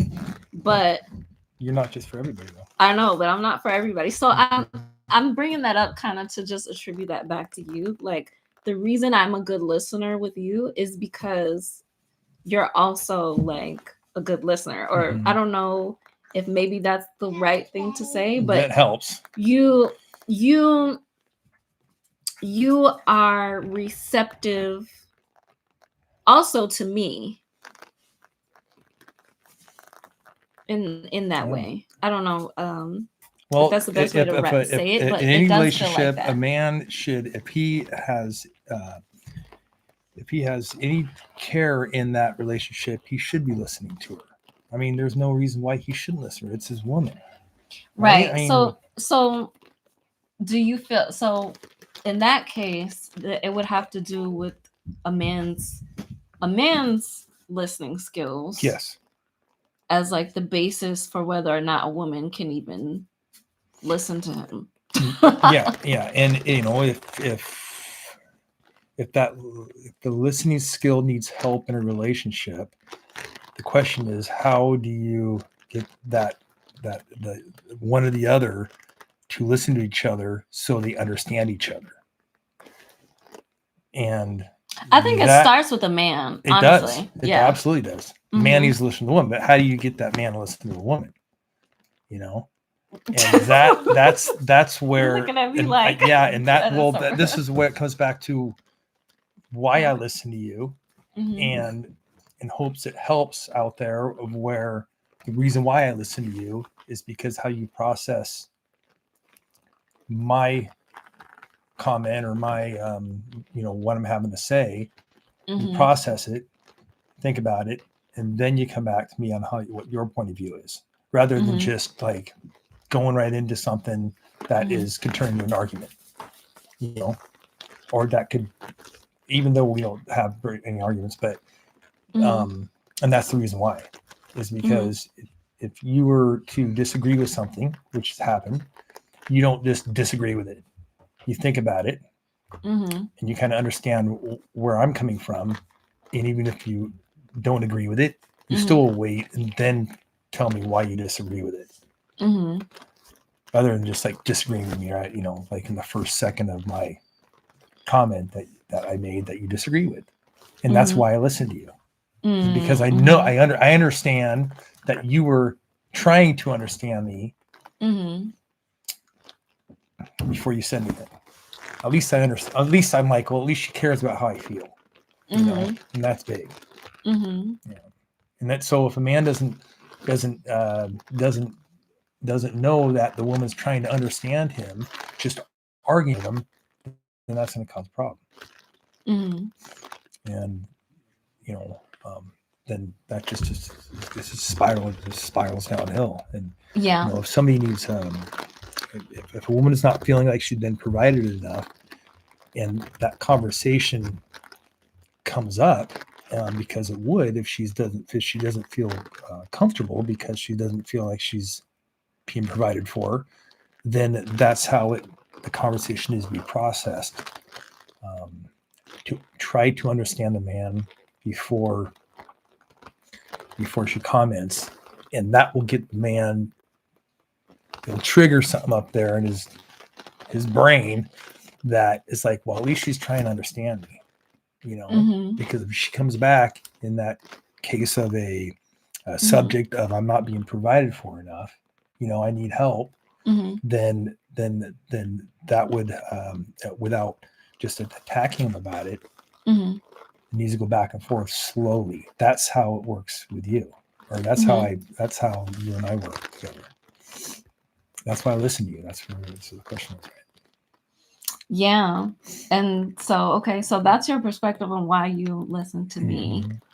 And my perspective on why I listen to you, or I guess take the time to understand you, is because I feel like you have that kind of baseline of respect and like, because like I said, there are a lot of men that I don't listen. I don't give them that grace at all. So whenever every relationship starts with respect with one another, you know, and then where'd that disconnect at? You know, that's the first question. And then, but to repair that is I think kind of where I'm going with this conversation right now. It's been going on for like 10 minutes. Is how do you repair that, you know, before it's too late?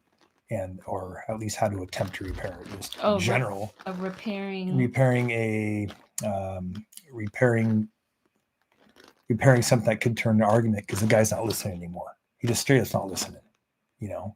How to repair? How to fix a guy from not listening? Oh, we don't fix men over here. Well, how do you how to fix a guy from not listening?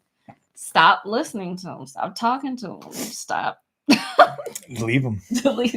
Just I mean, I think that, and that's is why. There hope? If there's hope, that's why I'm bringing if there's that hope up. In a relationship, that though, there is a lot of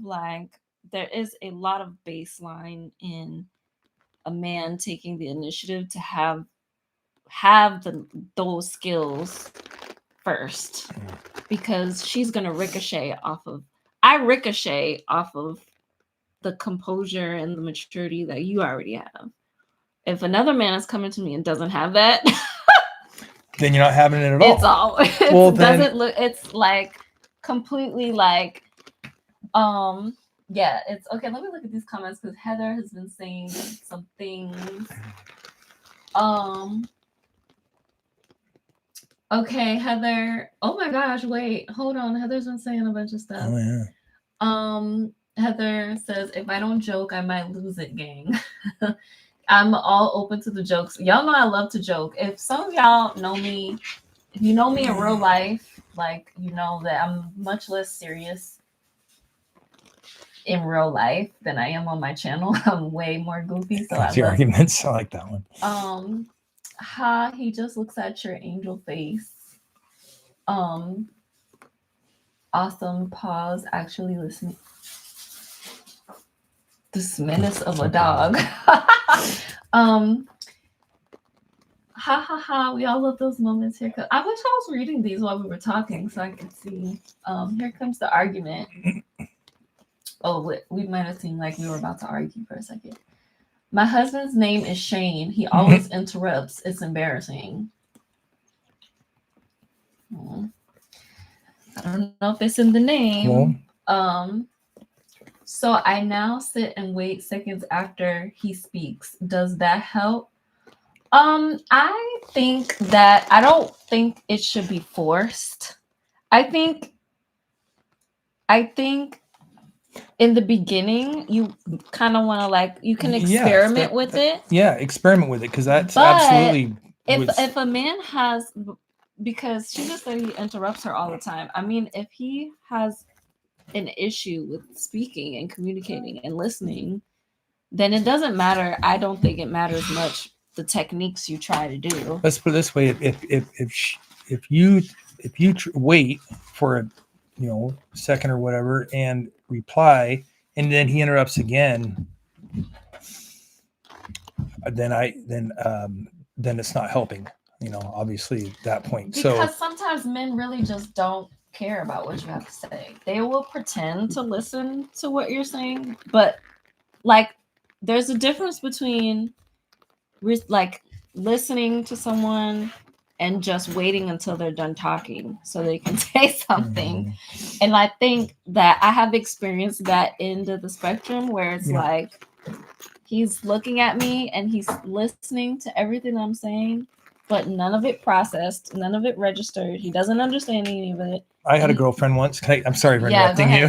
I had a girlfriend one time, and I used to have had to have a really bad habit of it, but I had interrupted her, a few times, and pretty soon, sooner or later, she's like, okay, she's like, we're done with that. She's like, when I say stop is when you can talk. And so that was kind of like the word she used. Yeah. And that it helped me like, not interrupt her because it was for me to practice to wait to listen to hear when she says stops. And that was kind of like she's like trying to train a dog. I felt like a dog because she's like, you're not talking until I say stop. And I'm like, and I listened to her, and it actually helped me because I would then, and I understood, I knew when not to interrupt her anymore. All she had to do that for was a little while, and it helped me from interrupting her. Hopefully that helps. Yeah, I mean, that could be a technique. I mean, try that one. Maybe it'll work. I think it will work. I think techniques will work on someone who has good intentions and wants to be a good person. I think, or a good man, right? Like, yes. If he truly cares about what you have to say, and if you were to pull that, you're not talking until I say stop. Let's practice that. Then he, cares enough about what you have to say. Heather, or finishes a sentence with a completely different thing I'm saying. LOL, glad I found this stream. Yes, I'm glad you're here too. Yes, then 25 years later, man, like, is she taught? It seems like you've been married for a very long time, and I mean, Heather says it's their mom's fault if a man has listening issues or listening skills. I think, I wouldn't argue that. I could. The name Shane was just a coincidence. I think it's cool. Yeah, I mean, that is interesting. I don't know about. I don't tend to really believe in random coincidences. Like, but try the stop thing. Maybe that works. Her husband's name is Shane, so yeah, I think. Not all Shanes interrupt. You have some gems to share tonight. I have chemo brain. He just seems to just try to throw out words to hurry me up. He's a wonderful man, don't get me wrong. Yeah. I'm gonna try that. Be honest and say over after every sentence. Yeah. Try it for sure. I mean, what do you got to lose, Okay, about 1 hour and 50 minutes. So maybe we can answer like a few more and then. She said, I'm doing this. How was your day? Over. Love it. So I think that might work. Yeah. Okay, let's see. What have I not asked?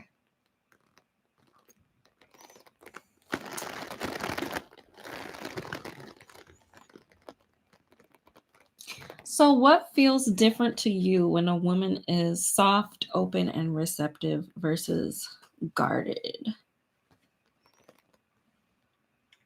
One more time. What feels different to you when a woman is soft, open, and receptive versus guarded?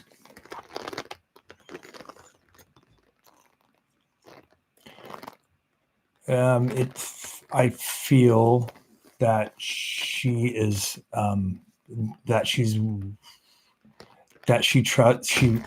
honestly wants to hear me and trust me. If she's guarded, then I don't feel that they trust me as much or what I have to say.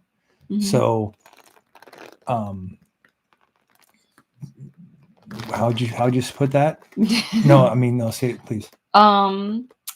Okay. What feels different to you when a woman is soft, open, and receptive versus guarded? And it sounds like you're saying something about trust. Yeah. I know that she is willing to listen to me, and that allows me to have more trust in her, listening to me. If she's guarded, then it's difficult for me to feel comfortable with her trying to understand what I'm trying to say. What does a guarded woman feel like versus a soft woman, like based off of behavior? What's the difference in behavior? Too opinionated. That would that be guarded? It would or be guarded. Soft? Okay. Guarded, and the opinionation would come from verbally opinionated, not really mentally. Because don't get me wrong, you're opinionated, but you don't exploit your opinions, as much as you could, and but that prevents a guard. That prevents you looking guarded. Because you mean that creates a guarded? It creates guard if you have an opinion. Yeah, opinionated, like but verbally opinionated about something. Because maybe my belief isn't the same as yours, but if it is, then we agree to disagree. But I don't need to hear it, because okay, we agree to disagree. I don't want to. I care about you more than hearing about something and disagreeing with something than it really means today, because it's not going to change your or my opinion. Right? So.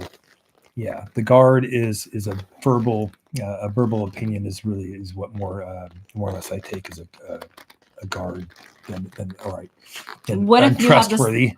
So is it specifically for different opinions, or would that also apply? I value everybody's opinion. I value opinion. I'm saying, does it feel guarded if it's different only, or does it still feel guarded if it's the same? If you have the same opinions on something? No, then that would be more trustworthy. So I dig myself in a hole on this one, because the trustworthiness would come from soft and soft and open. So what feels different when a woman is soft, open and receptive versus guarded? And like now we're getting into the behavior of it, of what a guarded woman feels like versus a soft woman. And now you're talking about how opinionated women tend to feel more guarded. And so now I'm asking you, are the opinions that these women have different than yours? And is that where the guardedness is coming in? Or do women who have the same opinion as you and are strongly opinionated, does that guard still feel there? Yeah. So is there a difference? Yes, it'd be the difference. Like, it would be a difference. So women who have different if a woman was having a different opinion, and if I understood that difference of opinion, it's not something that I want to. I want to hear about it very loudly or repetitiously. So, And okay. it's okay. That's your opinion. Okay, we agree to disagree. But the guarding would be because that's her opinion, and that's what it's like. She doesn't want to. She's not going to want to listen to me about my opinion at all. Because she'd rather get her point across and have and make sure that her opinion's right. Yeah, because And a lot of times that there's a would- level of that would be the guard, and then that would not me wanting to trust as much because whatever I say is going to be nothing. Her opinion is going to win. Yeah, there's a level of superiority when there's a difference of opinion most of the time that people feel when they have a different opinion. So, and that translates as the guardedness. So do you feel like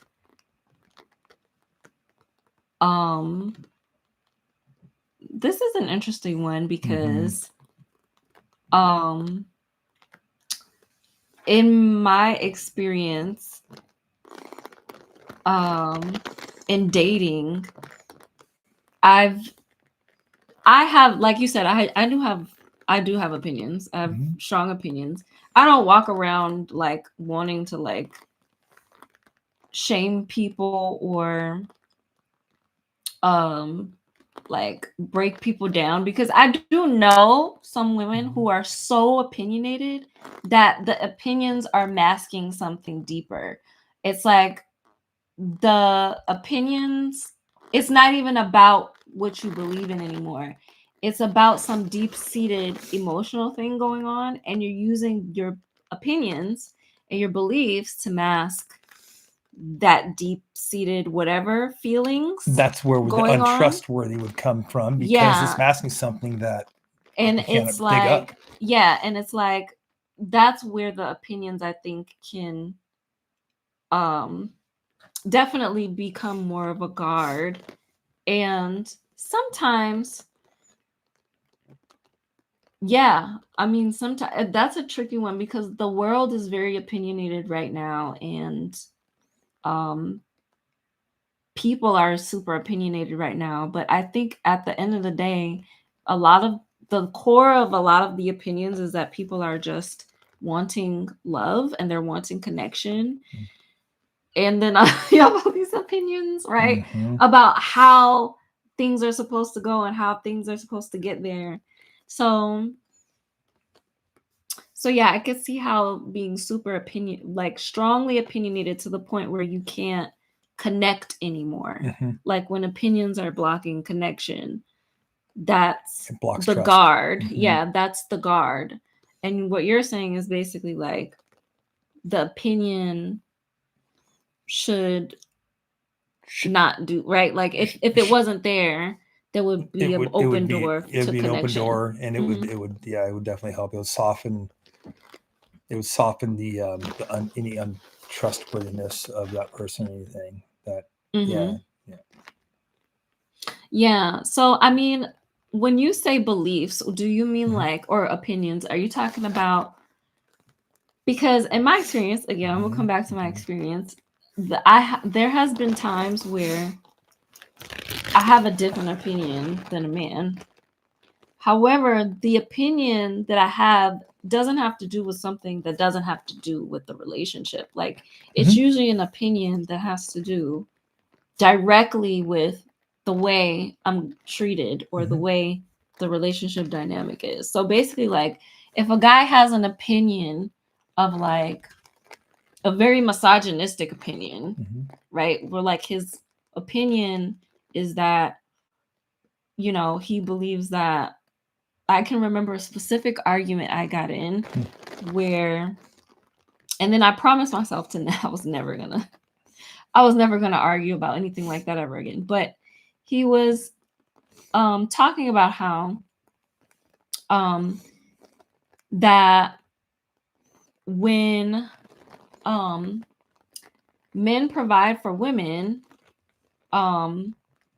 women, like if a man was to marry a woman, like a lot of men use this hypothetical situation of them marrying a woman and giving her everything, and then something happens to him, he gets hurt, he can't, like he loses everything, loses all his business, all his money or whatever, and then he talks about how a woman will leave him and take everything, or like basically like frame it to where a lot of men will say, I believe that you should stay.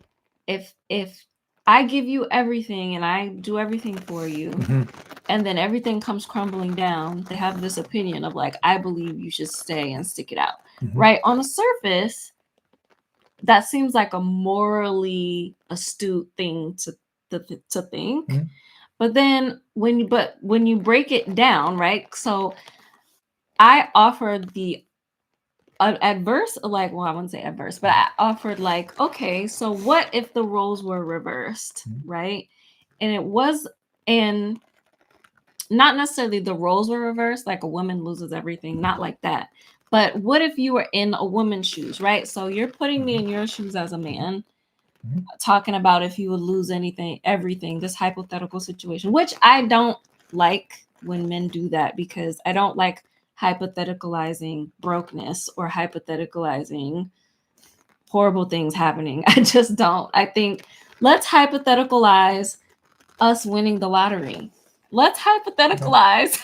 Well, then, let's but are you hypotheticalize. talking about a marriage though when this happening? Yeah, Or... I'm talking about. So that's the opinion that I'm talking about. Like when I was having a debate and I had an opinion, he had an opinion, and his opinion was that if he was married and he gave a woman Bottom everything, was to fall out of and everything, and everything was to go to shit. I'm sorry, baby. And excuse my French. And everything was to go down the drain. That his opinion is she should stay, right? And so I said, okay, that's fine for you to have that opinion, but I'm gonna say this, right? My opinion is, if something like that was to happen, right, and you were to lose everything, let's just say it was your fault. Let's just say I gave you advice for like the past 1 year, 2 years, 3, and you didn't listen to me. Let's just say you were doing your own egocentric thing. You were like, that happens a lot, actually. Yeah. That and so, and then you mess everything up. And so now you're looking at me from your opinion and from your standpoint, and you're like, well, you should stay because that's the right thing to do. And I'm like, well, from my vantage point, I think the loving thing for you to do, right, is to allow me the opportunity to leave you, no hard feelings, and kind of just be free of whatever darkness you're going through, and let you kind of build yourself up and sort it out, and then come back potentially when you're better, and then be like, okay, look, I got myself together, I got everything back together, like let's try this again, right? Like, would you be? So that was my opinion, and I was like, yeah, so if you want to believe that, which is fine, that's your opinion, but I'm gonna have this opinion, right, that I think that you should also offer me that same grace and love, really, because that's what it is. If I'm gonna stay with you when you didn't ruined everything, that's love, you know. So are you able to love me in the same way, right, by allowing me to leave and not shaming me for it, right? Because a lot of men shame women for leaving when they lost everything. So his response to that in that situation was, of course not. Why would I let her go and get with another man or go do her own thing, or like? So I'm like, okay, so our opinions, like I have an opinion, but clearly yours is rooted in misogyny from the way I can see it, because you want me to compromise and love you, but you don't know how to do that for me. So that's what I'm saying. Like, it's different when you have political beliefs and you believe that, you know, trans people should have rights and, you know, whatever it is out in the world. I feel like those beliefs are a little bit different than direct like opinions that will affect how the relationship plays out. And those are the opinions I think I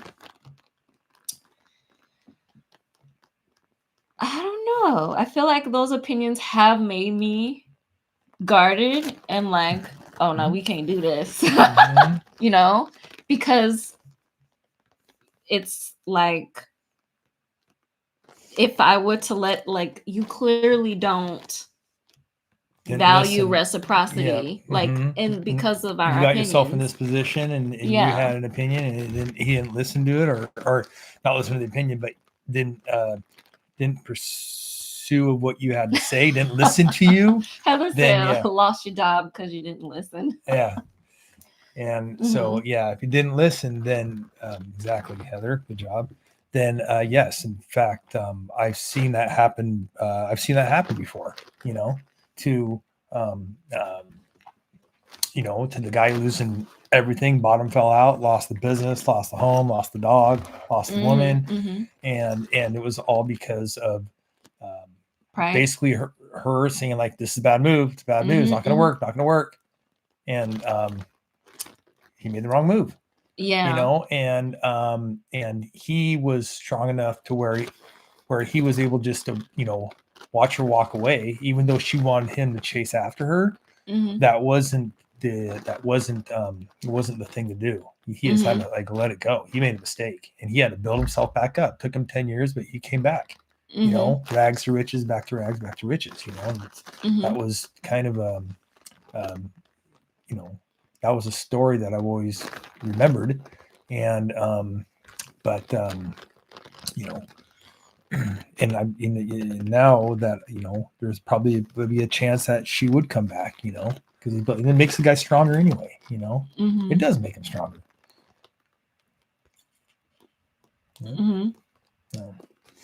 Yeah, you gotta listen to. You gotta listen to woman.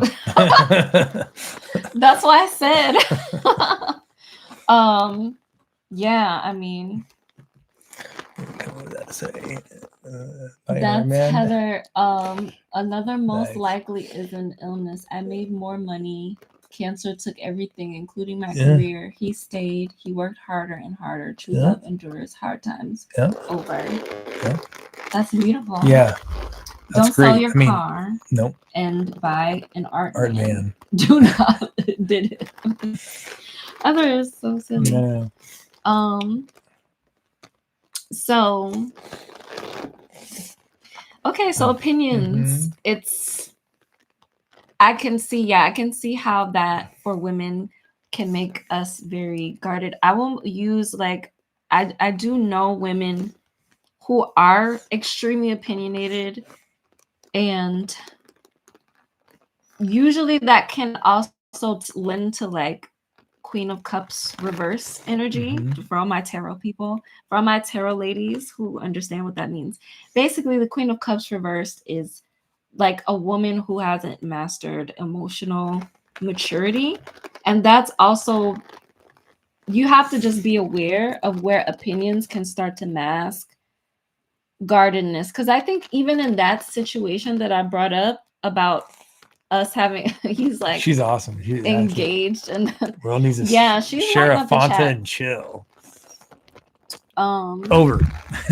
She's over there.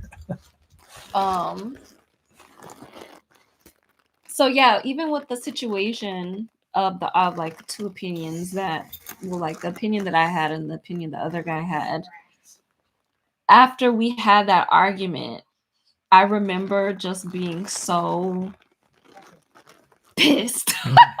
I was upset, and I was like, I was taking on energy that I just didn't need to have, because he really didn't care that much about the difference in opinions. It wasn't something that he was that concerned about in that way. And I think I may have been right in the moment, but emotionally I was kind of doing like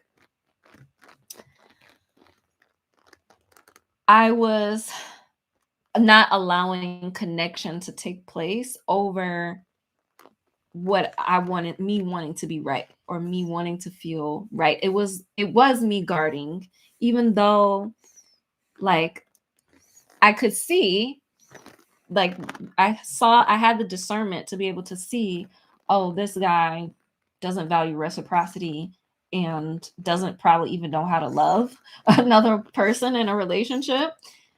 I could see that, but I was letting it emotionally control me.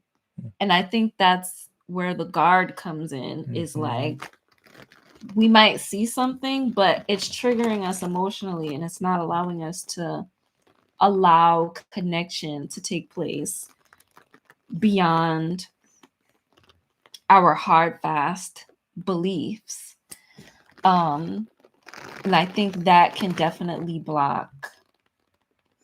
It can create blockages for sure.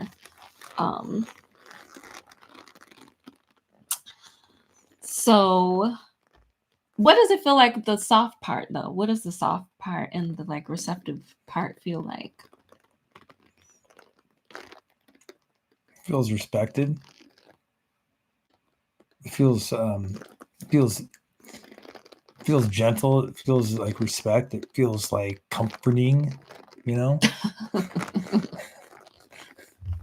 Uh-huh. I mean,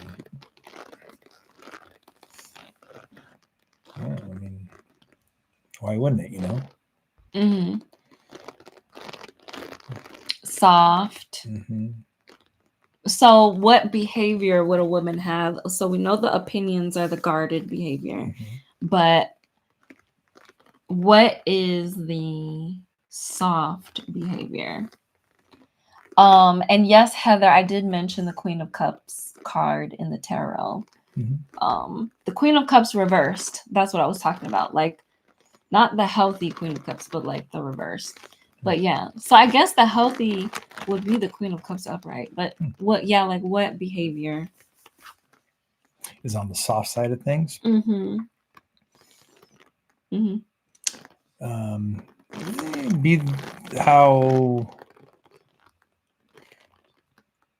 how they would, or how a woman would respect. I'm sorry, Heather.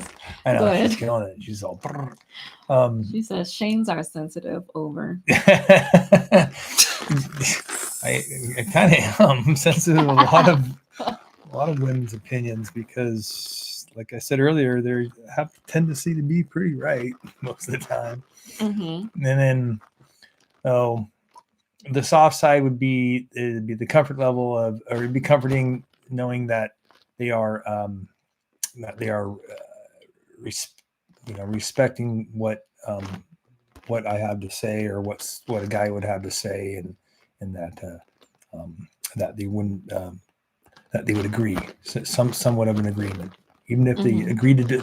That's why I say agree to disagree. You know, at least they would listen and say I agree to disagree, and it's just put on the other side. If they do totally agree with you, you know, then like you're so right. I believe the same thing. You know, and would it be things like directly related to the relationship, or is it political beliefs or anything? Yeah, it could be. I like orange, you like red. Like stuff that doesn't matter. That's what I'm saying. It's shopping. It's like, I like that dress. I love that dress. Yeah. So I mean, is it stuff that doesn't matter, a type of opinions, or is it like because some things are foundational to a relationship. Yeah. There's going to be it's more of a genuine connection if that was, everything was they both have the same understanding. There would be, I think, more of a connection than an adverse connection if there was too many difference of opinions. That'd be a little more difficult. But still, people could be in love and live together forever with that. But it would just the softer side of that would be if you both agreed on a lot of the things, a lot of the same things. That would Yeah. be softer.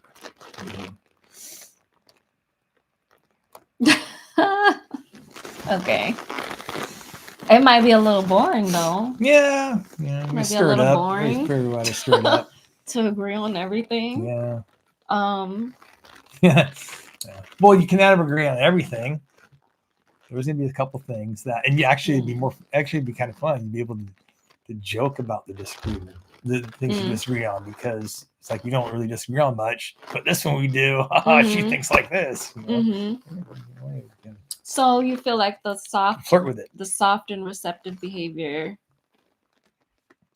like outside of opinions, though. Yeah. Soft and receptive behavior that women just can display.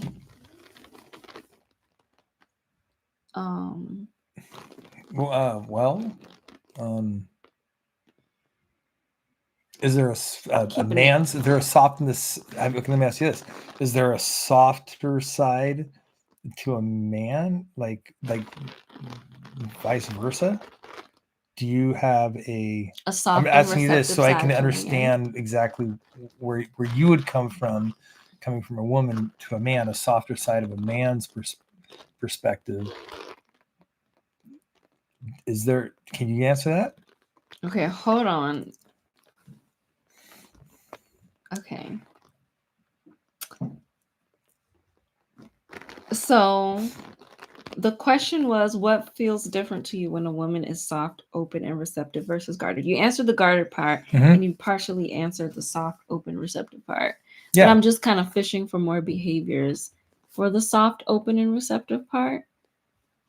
And yeah. Okay. Now you're asking me. So, okay, I got to get example. Okay. So let's say if that guy was trying to get his point across to a buddy of his, let's say, that didn't agree, but everybody knew he was wrong. If the woman was to stand up and say, no, you should listen to him. He's right. I know it for a fact. She has his back on that. Then that would be that'd be an example of a softer side of. Like receptive to you, like she's receptive to me being correct, through the back door, like protecting my opinion, let's say, because she was on the softer side and agreed with me, and somebody was not, but everybody knew they were wrong. She would be able to protect me because a guy's going to listen to a woman, especially in a protective mode, like when the guy's not. When they're not in a relationship, it's just, but the woman is like a third party level with outside of with the woman's a third party. Guys are going to listen to that woman. Like if there's a confrontation somewhere, there's a couple guys involved, and there's a woman jumps in, that's going to help that confrontation. So that's kind of where I'm coming from on the softer side of that would be. The woman of a guy that's in a relationship with, protecting him. So you feel like what I'm picking up on is you definitely pick up on a woman's like receptivity through the mental or like through the mindset or like how she thinks or believes. Yeah. And how much she is receptive to your mind and what you think and what you know. That'd be the softer side. So it seems pretty mental, yeah. I mean, you do have a lot of Aquarius in your chart. Oh. You do. Oh, yeah. You go ahead. You get into tell me more. Venus in Aquarius. You have Venus in Aquarius. I know that. So I think that might be why we're talking a lot about mental stuff.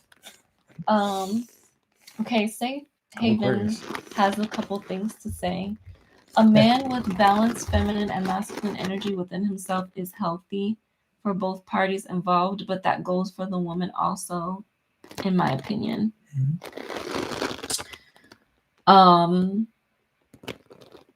Yeah, I mean, I agree with her. That's true. Both parties being healed or being successful on their own self-healing, inner child healing, shadow work journeys in progress matters too. I learned that for myself. Yeah. I mean, agree with that too. you Sorry, Safe Haven. She does do a lot as well. Yeah, that's true. There's, I mean, you have to do, at least have the intention for yourself first. And then you can receive whatever you are looking to receive. Because I also feel like women, have the potential to be healed and evolve from relationships or the men that they're with. But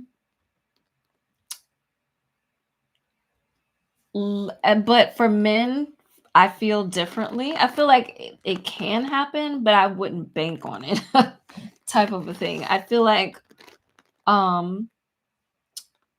basically saying, like, I feel like a woman can still be developing and healing and growing, and she can learn from the man. I also think men can learn from women. It's really, but I would say mostly in today's society, I think it would be more receptive, and it would put women more into the receptive mode to feel like I can heal in my relationship. Like a man can help me to heal and become a better person and grow and flower. Because I also think a lot of women hold themselves back from being in a relationship because they don't feel like they're fully healed. Or there'll be men who will say, oh, you haven't healed enough, so you should not be dating, or you should, like, for example, there was a guy that I was dating, and I would notice a lot of things in his behavior. And a lot of those things in his behavior was just his character, right? I was noticing character flaws. And every time I pointed out those character flaws, because he knew things about my past and my upbringing, he would say, oh, you're projecting your issues onto me. You're projecting the stuff you went through in the past onto me, and you need to heal from that. You need to heal. You need to heal. And I'm like, everything that I'm talking about has to do just with you. And I'm not, it's only things that you have done that I'm noticing that I'm bringing up. So I want to make sure I mention that, because a lot of women get gaslit and told, well, you can't be in a relationship until you're fixed and you're healed and you've done the work.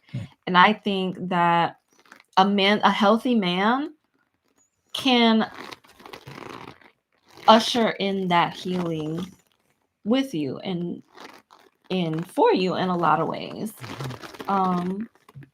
So yeah, I just want to bring that up so nobody's like feeling like they have to wait until they're fully healed and perfect. I'll show you orange font though. She loves your dress. Huh? She loves your dress. Oh, where you see that at? Okay, let me see. I came along the way. I used to be too guarded, so I did what I needed to do to go on my healing journey to be more softer when necessary. Safe Haven says, but of course I developed strong discernment as well over the past years. Yes, a man helped with my healing journey with him being a great listener when I needed it, when I wasn't healed at all, but I did the inner work myself that I needed to. I checked myself a lot. Yeah.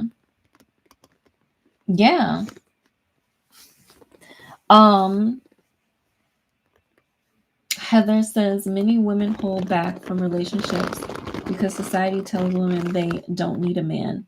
It's not in human nature to be alone. Need. What color is that dress, by the way? I didn't see anybody say they like my dress. What you talking about? Well, Heather wants to know what color it is. She loves it. Oh, it's like a burgundy color.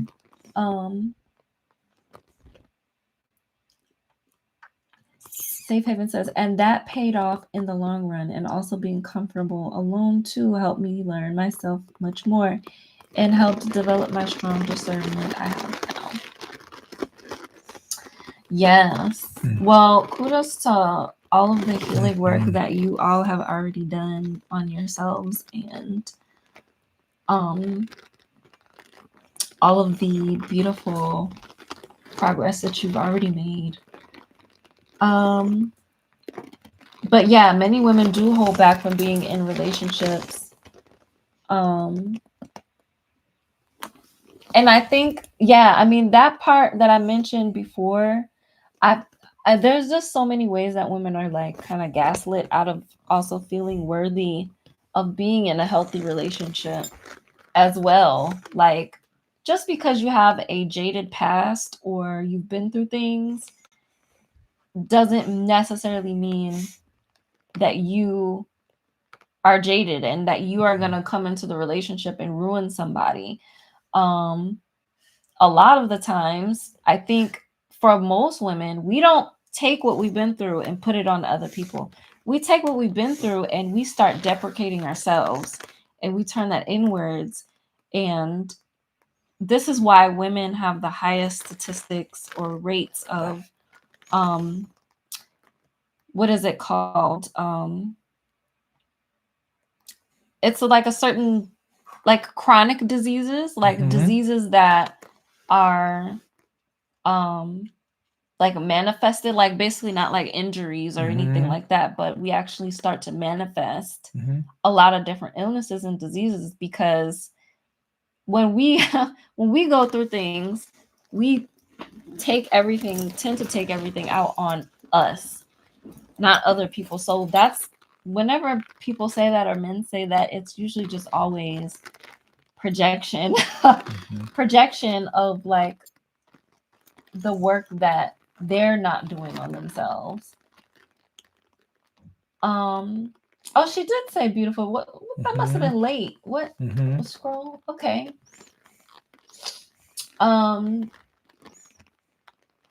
Beautiful dress by the way, Esaia. You are a true goddess and you have helped me with your content so much. Thank you. Oh, you're welcome. Safe haven. My fairy goddess, because you have the fairy at the end of your name. It was me, LOL. Wondered if you agreed on the color. Oh, okay, it was you. Oh, my hair over. Yeah. Okay. So how are you feeling so far? I feel great. You feel good? I'm gonna drink some of my tea.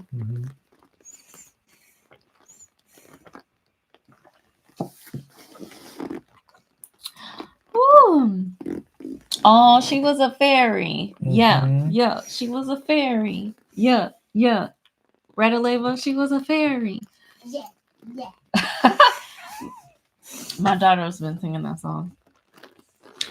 Or the Crucian version. She was a mad gal. Yeah. She was a mad gal. Yeah. She was a mad gal. Big Bati, baby daddy. She lived with her granny. She wanted to buy tickets to go down to Miami. Tickets. Daughter is so well behaved. Wow. You know what? My baby is well behaved. You know, I don't give her enough credit for her well behavior. You know, sometimes I'm kind of hard on her, but I think today the last couple of days have been just kind of easy. So, you've been making our life easier. Thank you. So, she is. Remember the lockdowns? Kids running wild in zoocals.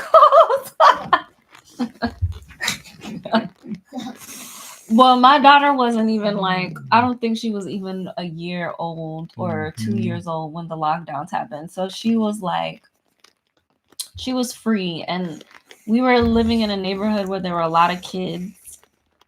So the kids were just coming outside. They didn't care about no COVID. So we were all outside playing. And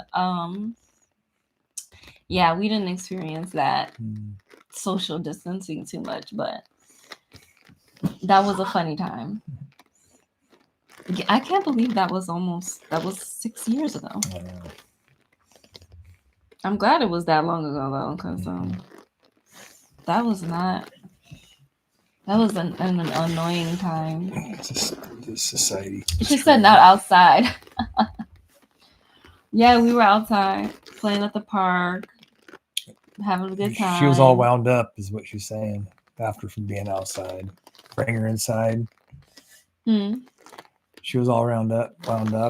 Bring from going outside to inside, and when you're probably doing a session, and she was probably all wound up. Oh, that's what she's talking about. Yeah.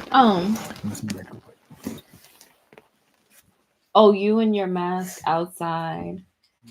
No, we didn't wear masks or none of that. I have my own opinions about that situation. I don't even know what the guidelines are for talking about it, but I'm not that's one of my opinions. I think actually when I met Shane, that was an opinion that I had that I never really cared enough to talk about, which was the COVID, or I don't know what I can call it without YouTube being weird, but I didn't care about that too much. Yeah. No, I think he's just going to do something.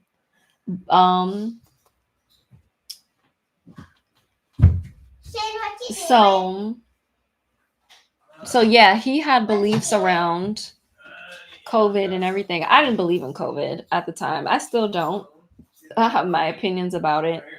But yeah, he also got the shot, and I was like, I am not getting no shot.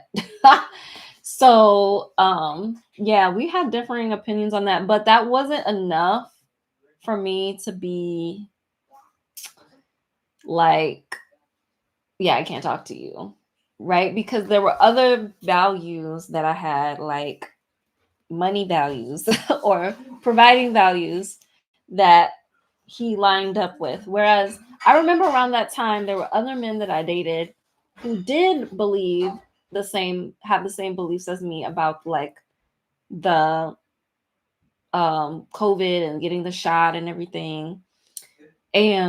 But they didn't line up in the beliefs that mattered to me about relationships. So I think that's something, yeah, that I'm just kind of noticing, is that the most important opinions to me were the opinions that have to do with the relationship or what I want out of the relationship.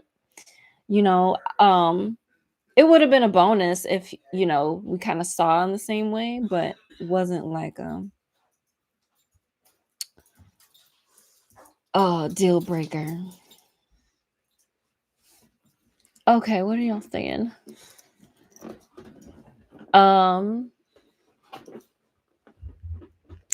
Safe Haven says, I sneaked a lot of the times not having the mask over my nose. Nobody ever. I like could not breathe with them things on. Google's all fogged up. I won't tell. I knew I loved you over. Me. Yes, I'm quite lovable, aren't I? But yeah. Yeah, that's definitely something that's one of my opinions. I was just telling about my opinions when you walked off and about, we were talking about the COVID 19. And I was telling them we had different opinions when I met you about that. I never talked about it or nothing because I didn't really care that much. And I just really didn't care about COVID at all. I didn't want to talk about it. I didn't want to think about it. I was just like, let's just wait till this is over.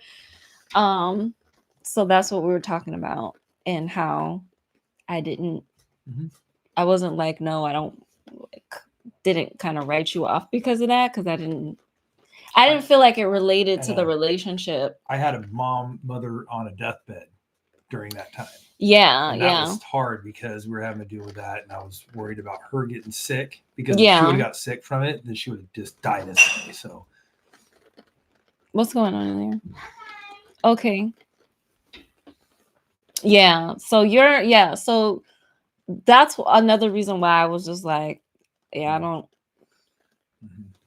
like my opinions are my opinions, and I didn't feel like it impacted the relationship, or at least what I valued in a relationship, right? And it's over with. Woo. But there could be another COVID that manifests in a different form. I'm not saying that exactly, the Spanish but flu I'm was the saying, same thing. So I'm saying like, the mindset around it and everything. Oh, yeah. It'll be worse next time. Watch this. No, it won't. They're going to mindset. They're going to throw it. Well, no, stop. not now. No, stop. Yeah. Over. Okay.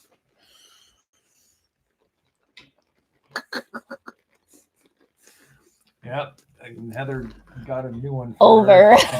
Good job, Heather.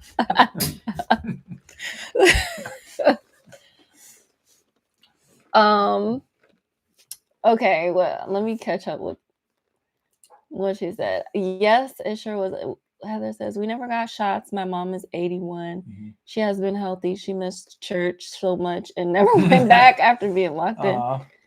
I worked at a warehouse back then where the machine made metal pieces for certain equipment. I never got the job either.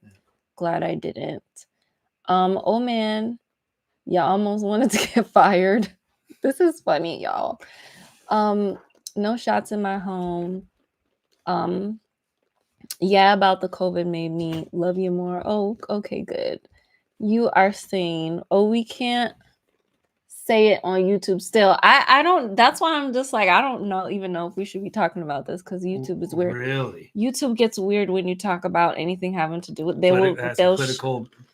something political about it? Any type of speech that they don't want you to talk about, they will just be like, oh, we have to take it down. So they do that with channels a lot. They say it's free speech, but a lot of content creators get demonetized. They get their video taken down. For what? Like, it's a perfectly good video. They're just sharing thought processes that are controversial or misleading, quote unquote. But it's really just limiting. They want to limit the amount of free thought that people have, is my opinion.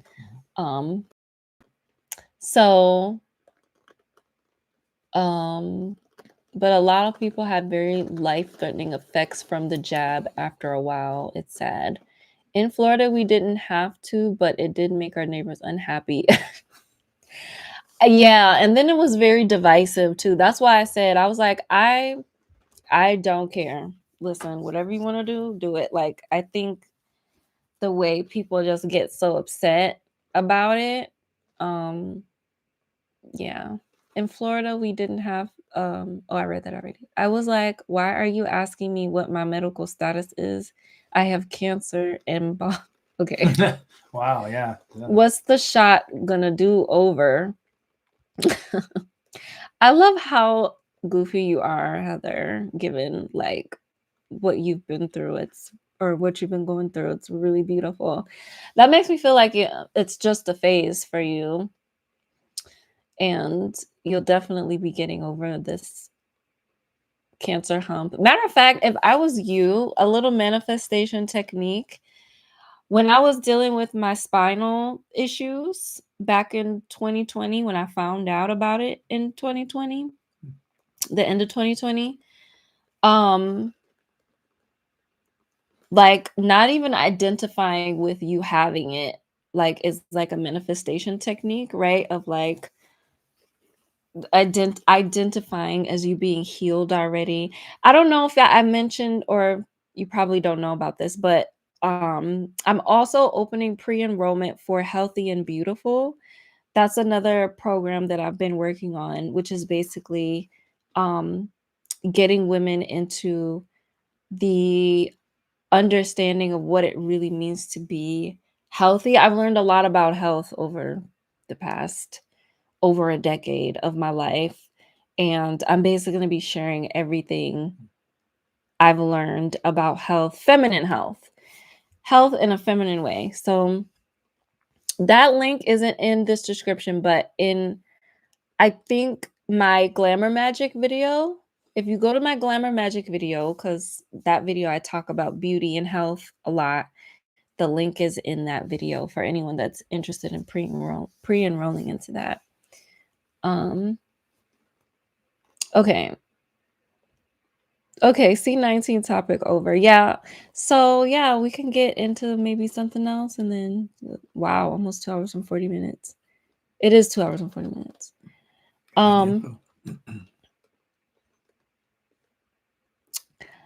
Oh, Heather said, where can I find the info? Thank you. Yeah, the Glamour Magic video, the pre-enrollment link is in there. And this is the real, like, I'm getting into how to manifest health, because health is like a manifestation, is something that I had to learn,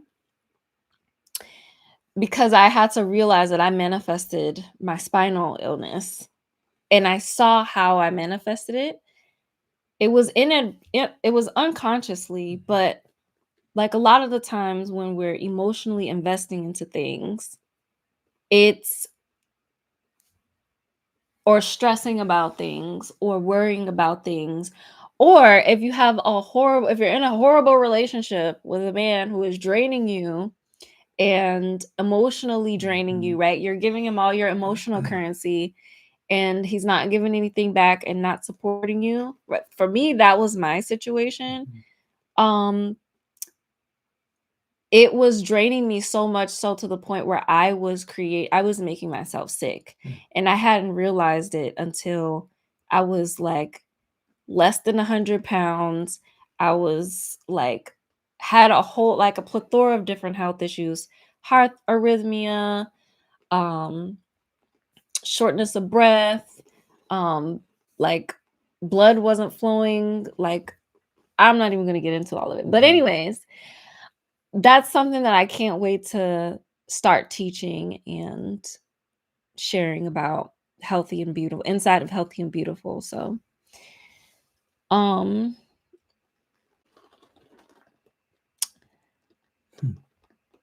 okay. Shane, he would always be supportive over it. That's nice of him. That's why I put the jab in place of the real S word. I hope this video doesn't get taken down. Very great discussion. I don't think it will, because I mean, it's kind of deep in here where we're talking about this. You made my night, both of you. I'm so happy I stumbled on you both. I'm so happy. Thank you, Heather. Thanks for sharing your point of view, Shane. Greatly appreciated. And thank you to you, Esaia. Thank you. Over. Okay. Stress is the worst. Yeah, Shane's would always be supportive. She knows because she's married to a Shane. Oh, wow. Terrifying. I'm looking forward to this. And other women supporting. Yes, absolutely. So, yeah. So, I guess if there's any questions that you all have, like anything you want to specifically ask about, you can ask now. And maybe I'll ask one more question and then okay.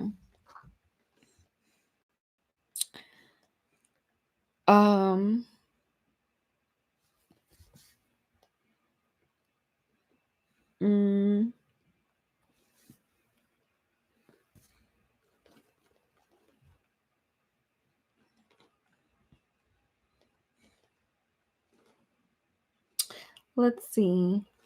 I don't know. I feel like I maybe answered, like, I didn't ask everything. I feel like I kind of did.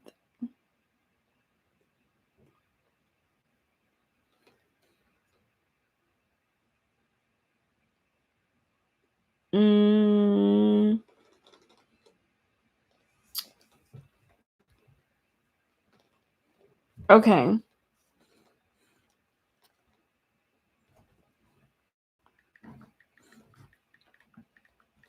I'm gonna ask.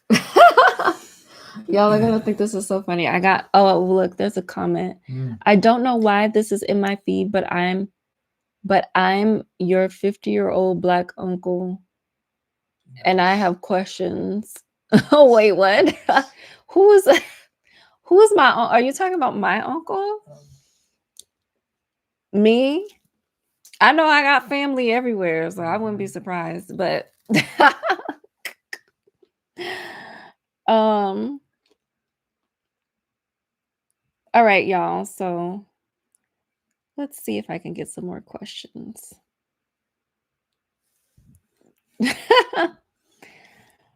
um okay, so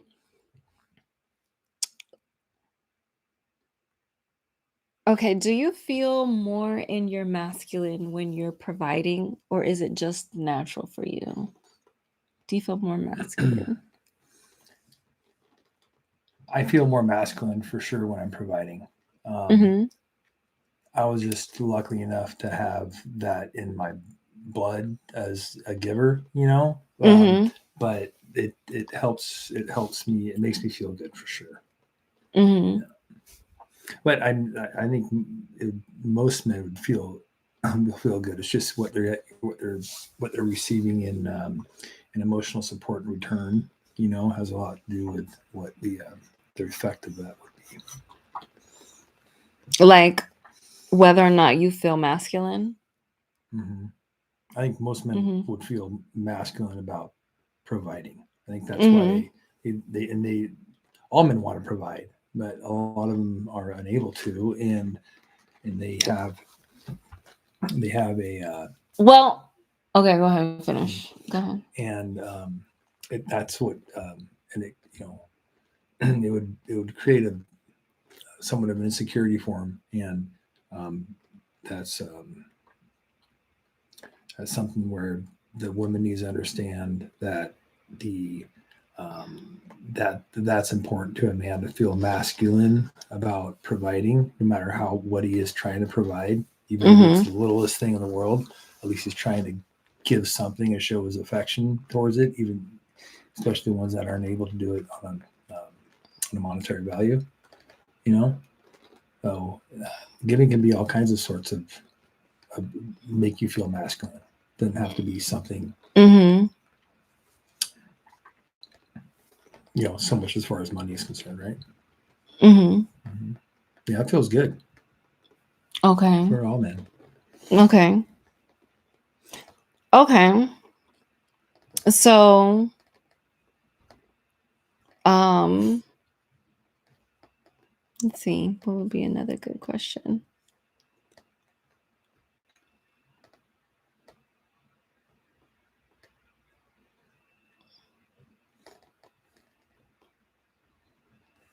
So what excites you about providing in our connection?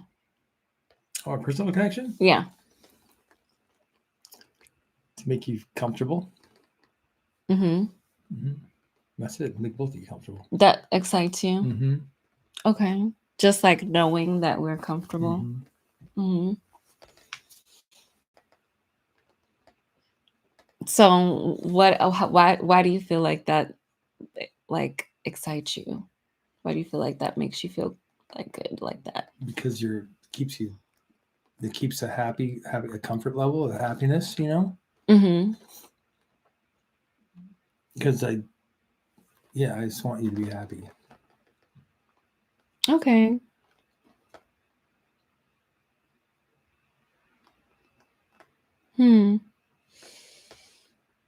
How can a woman tell the difference between a man who wants to provide Mm-hmm. and one who will never provide ever? Well, there's the difference between a boy and a man, right? Yeah. And a boy's not one that can relate to a woman as good as a man can. Mm-hmm. And so if he's not willing to give anything, or just think a woman should be able to take care of herself without any support, I'm talking about emotionally as well, Mm-hmm. then that's not really considered a man at that point. Okay. So you're saying that basically, so what would you say is the thing that they can be able to tell? Like Yeah. Like when, a sign. yeah, Mhm. like between a man who wants to actively provide Mhm. versus a man who just literally doesn't want to, never will, isn't interested, maybe wants to live with you while you pay the rent, like how you talked about, like some of your. It'd be a sign of insecurity, whatever sign that is. I mean, you know what an insecure man is more than what a guy would know what an Mhm. insecure man is. But if Mhm. you know of an insecure, if the guy has insecurities, Mhm. and most of the time it would be more severe insecurity, like you'd be able to tell it pretty close, right? Mhm. Then that'd be a sign. Mhm. And I've heard tons of women, friends of mine that are just like, yeah, he's just really insecure, Mhm. and that's basically how I take that is what that means in a way. Mhm. Well, I shouldn't say all the time, but I would think most of the time that's what that would mean. Mhm. It's a insecurity level. Okay, so insecurity. I think honestly, I feel like That'd be not even wanting to buy a drink for a woman at, like, let's say at a bar or something. mhm. Just didn't even want to even go there, like even talk to a woman or even want to go buy her a drink. Yeah, And like the those. insecurity level would be because most likely is insecure about his status, his Mhm. financial status, and that would, or he's insecure on if he would ever be able to, which is Mhm. the wrong way to even mentally condition yourself to be secure someday.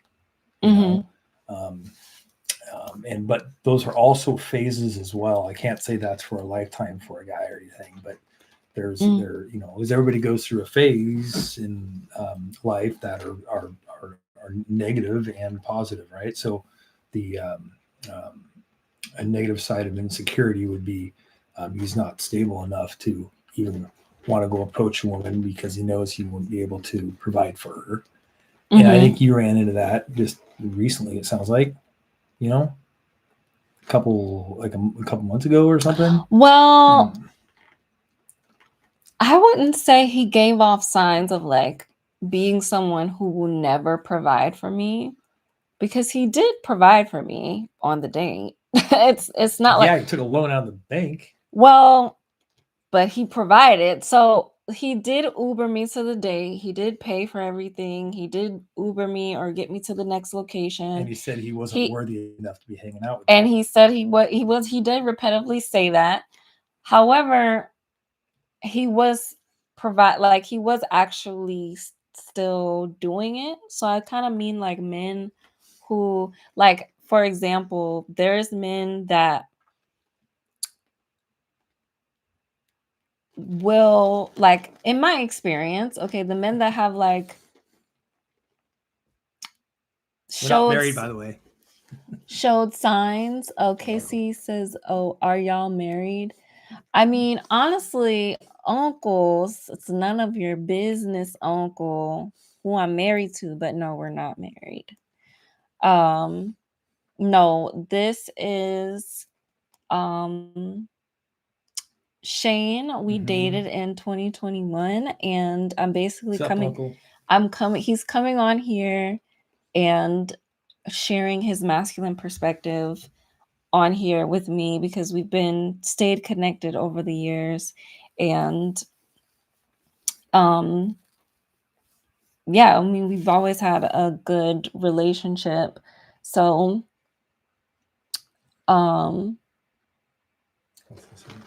probably something stupid. KCC, sir, stop this male apology tour that you are on. It's unbecoming.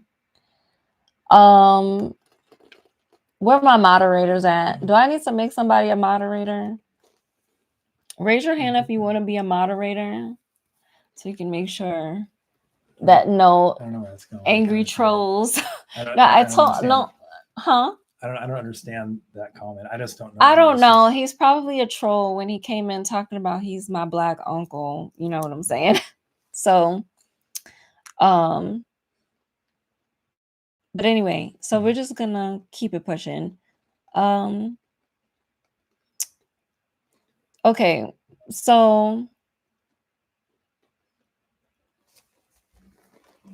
I am not trolling.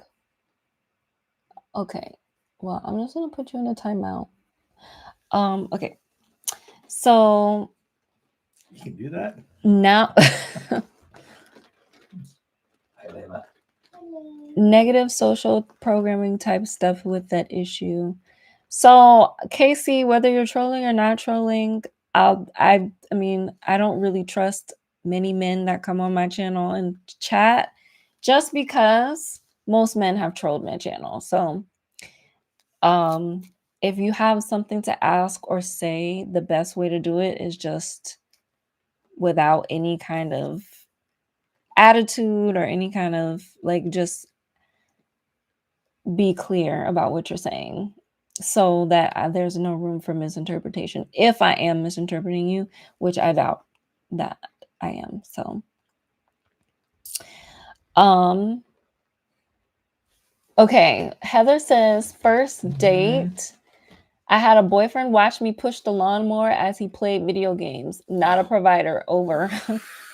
Yep, that's smart woman.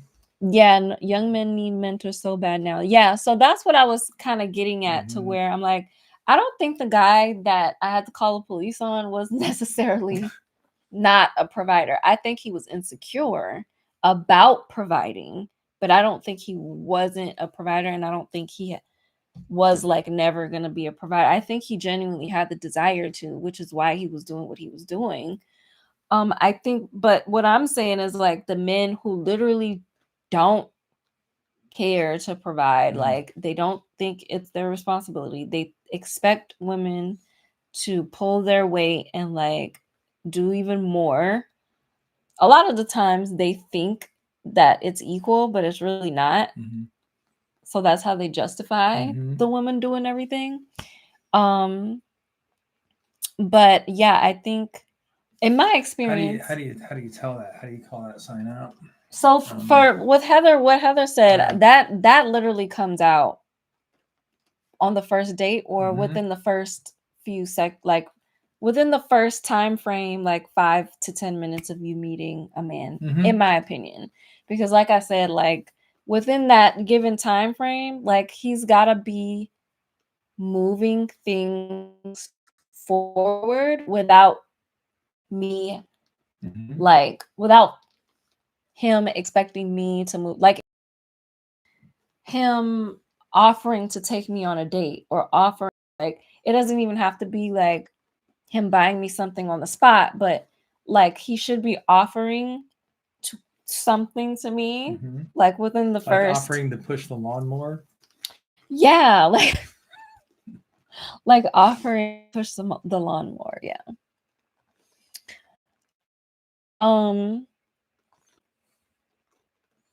So I'm gonna drink some of this. Men have been told over the last decade not to buy women drinks or even make eye contact. Men have been called toxic too many times. They have been trashed for being masculine.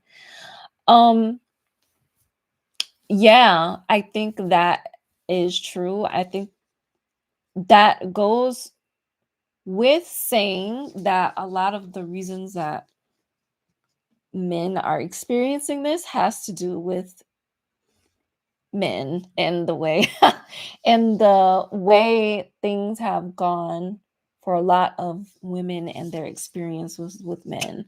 So now it's like masculinity has become something that is seen as toxic, because masculinity today is the protector and the predator.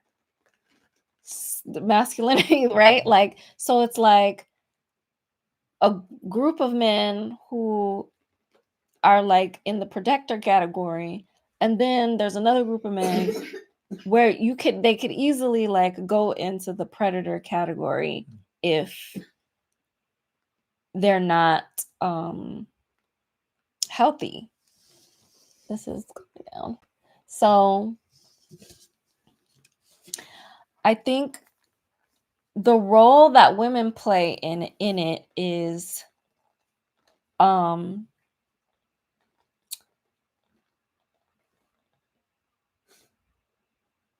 stepping back into their true and authentic feminine energy, which is what this channel is for. Because it helps everyone. Really, the reason men have the rap that they do is because they've been disconnected from the feminine for so long that it's like overdrive masculinity, and they're just taking things too far. Right? The violence is getting out of hand. Everything's getting out of hand because men are not in touch with the feminine like they should be, right? All of the insane things that we see happening on behalf of men, it's honestly not because they're masculine. It's because they have a bad relationship with feminine energy. They have a bad relationship with their emotions. They don't know how to emotionally regulate. They don't know how to connect back to their heart. Their heart is turned off. Their heart is closed. Like, it's a bunch of pride and ego. That's really what the issue is. Bless you, my baby. Now women are like, where the men go. You said you didn't need them. Not Shane, though. My man was a fighter in Alpha. Right, pretty quick. Okay.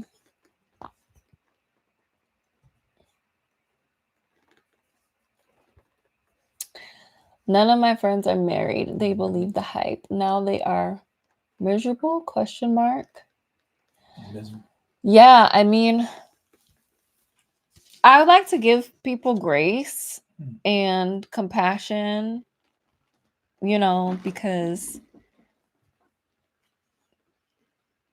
you can't expect, like, the situation with the guy that I was dating who was like, you need to heal. Like, you need to heal. You're taking your trauma. And like, I remember conversations where I would be telling him about stuff I went through and he'd be like, okay, but did you heal from that yet? And I'm like, that's what you like. So the whole point of you listening to what I was saying is for you to rush me to be done with that part of my life, or like basically rush me to be ready for whatever your expectations are. That's not connecting, right? Like you're not connecting to me anymore. So I think being able to empathize and understand goes a long way. And the women who are standing strong in wherever they're at in their healing journey or their journey in general,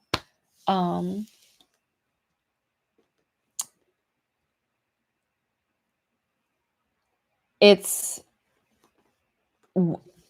worthy, right? It's like a worthy journey. Like, from that journey, there's reason for that. So I don't think everybody's meant to be like following this train of like doing things a specific way. If things are happening in a certain way, if it's taking other people longer, or maybe if some women just are like, I don't want to be married, right? Or whatever like that. I respect everyone where everyone is at, but I do think a certain level of like happiness does come from relationships and being in relationships. Heather says they are miserable, can't get a date. Did you know men don't like independent women? Sure they did you know men don't like independent? Sure they do, but you're treating them terribly with the toxic masculinity. Way overboard, LOL. Yeah.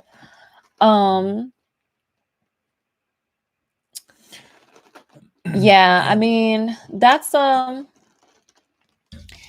tough line to, because I understand what you mean. When I was in college, I saw this a lot. I saw a lot of like feminist women really like I saw feminist women bullying a lot of men in the classrooms. Some men just didn't say anything, and they would just kind of let the women, like, you know, bulldoze over conversations, and like there was no collaborative talking going on. But I do think to their like, I don't know how to say this, but for In the their women defense? who, yeah, to their In their defense, defense, yeah, yeah. in their defense, there's just way too many things that have happened for women to not feel a certain type of way. There are times where I feel like a certain type of way when I'm around when I'm just surrounded by men a lot, like a lot of the time. I do start to pick up on that frequency of like, this is toxic. Like, I wish men were better. I wish men, but I do understand what you're saying. I think at the core, again, the opinions take precedence over the desire for connection and love. And I think that's the hurdle for a lot of women. And I think a lot of women just don't believe that men can be better people. And I think if they could believe that again, if they could have faith, and a lot of them do, right?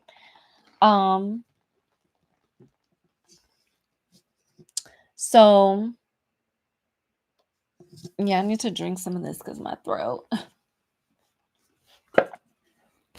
What do you have to say? Not for Shane's. Heather's just I know. entertaining. I like her.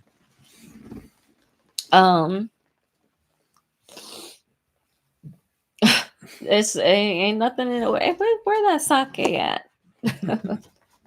Where's that sake at? I don't know if you can drink on live. We got sake. Who knows this is drinking?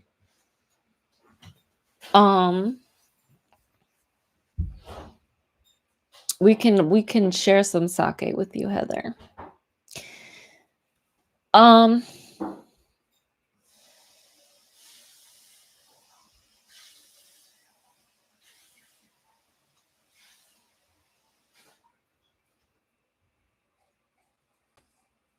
So yeah, I think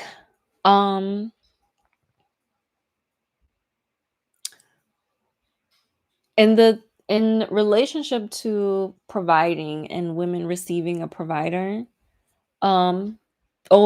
Casey, you waited until you came out of timeout. Still waiting for you to be brave and untime me out. I only put you in timeout for 10 minutes. But if make sure the comments stay respectful or you're gonna get banned. Yay, I'm going to the He came out of timeout. What too? So yeah, I think is there anything else you want to say? I think I'm getting a little bit. Yeah, we're in 3 hours. Yeah, we're in 3 hours, so I think we should just kind of wrap it up now.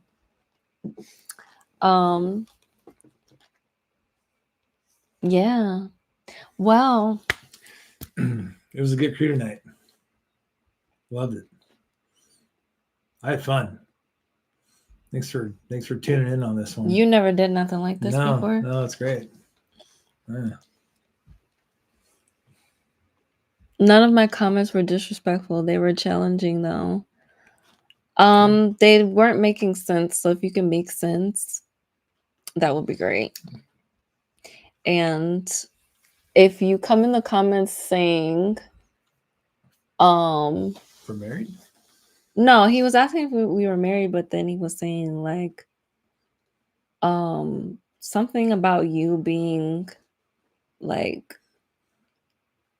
I thought that was insulting. So I don't know what that was you were trying to say, but basically I felt like he was trying to say you were simping or something like that. And I absolutely hate that word. And I think it is just disrespectful to insinuate or call a man a simp. When it's like insulting a woman to call a man a simp, you're also insulting a woman when you say that.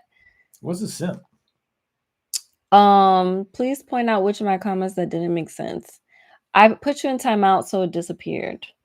But it was basically the comment you said, "What's a simp?"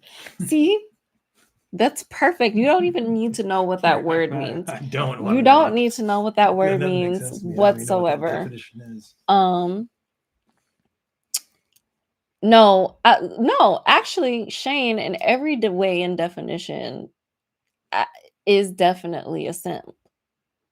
But I wouldn't call you that. But in the manosphere's definition of simp, you would be a simp. But simps are the best type of men to be around or date or talk to because they actually care about women.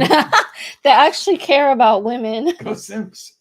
But a lot of men will use the term really to insult women. Don't even say it to men to insult men. They say it to insult women because they're insinuating that the woman doesn't care about the man and that a man is just doing a bunch of stuff for a woman that is not worth anything or not worth investing into, or like basically, so they're basically insulting the woman. When is this gonna be done? Oh Lord, we're about to finish now, girl.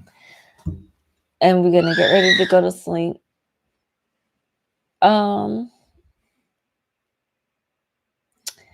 The Trinity is real, God, Bible, and Quran made by who is this? Soldiers of God. It's true. Nice. The Trinity is real, God, Bible, and Quran made by man to hide the most advanced race. What's your opinion? This isn't really the video for that. I would love to talk about that maybe on my other channel, Esaia Mystic. That's where I talk about more like esoteric stuff. I want to keep it kind of like on the subject that we're on because that is way off. It's a nice subject to go into, but it's not the subject for tonight. So you can be like that, not me. A man, Safe Haven says, a man being open to his femininity in a healthy and balanced way is not a simp to me though, but that's just me. I mean, using the word in general, I don't use the word at all because it's denigrating, right? It's a denigrating word, in my opinion. But in the manosphere's opinion, I'm saying that would be exactly, that's the exact definition of a simp in the manosphere's opinion. So being open to healthy feminine energy for a man is simp behavior in the manosphere community. Feels good. But which is crazy. That's why the manosphere is so toxic, because it's everything that's actually good for men, like genuinely soulfully good for them, not superficially good, like going to the gym and making money, but soulfully good. They're completely against it. So that's why they're so angry.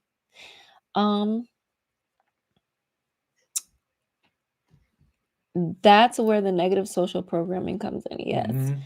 When is this over, your daughter? Yeah, we're gonna have to wrap up soon because she's like ready to get some attention. 100%. If a man is a simp, he is top tier. AKA, yep, Russell Wilson. Snaps. Yes, to Russell Wilson. Everybody just drags this man for being a simp, but he's the best example of a man, especially in the like Black community.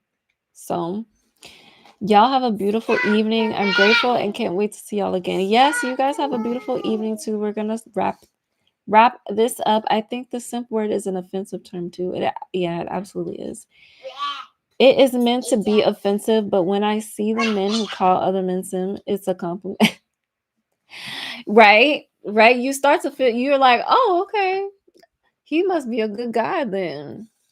But if if a man ever says anything about him not being a simp, then he's a horrible person, most likely. Shane is a great example of a good man. Thanks to you both for a great conversation. Thank you all so much. We love you. We're gonna get ready to go. Thank you all for joining. Again, if you want to join and enroll into Safe to Receive, the links are in the description. This is the Feminine Wealth Windfall Activation Program.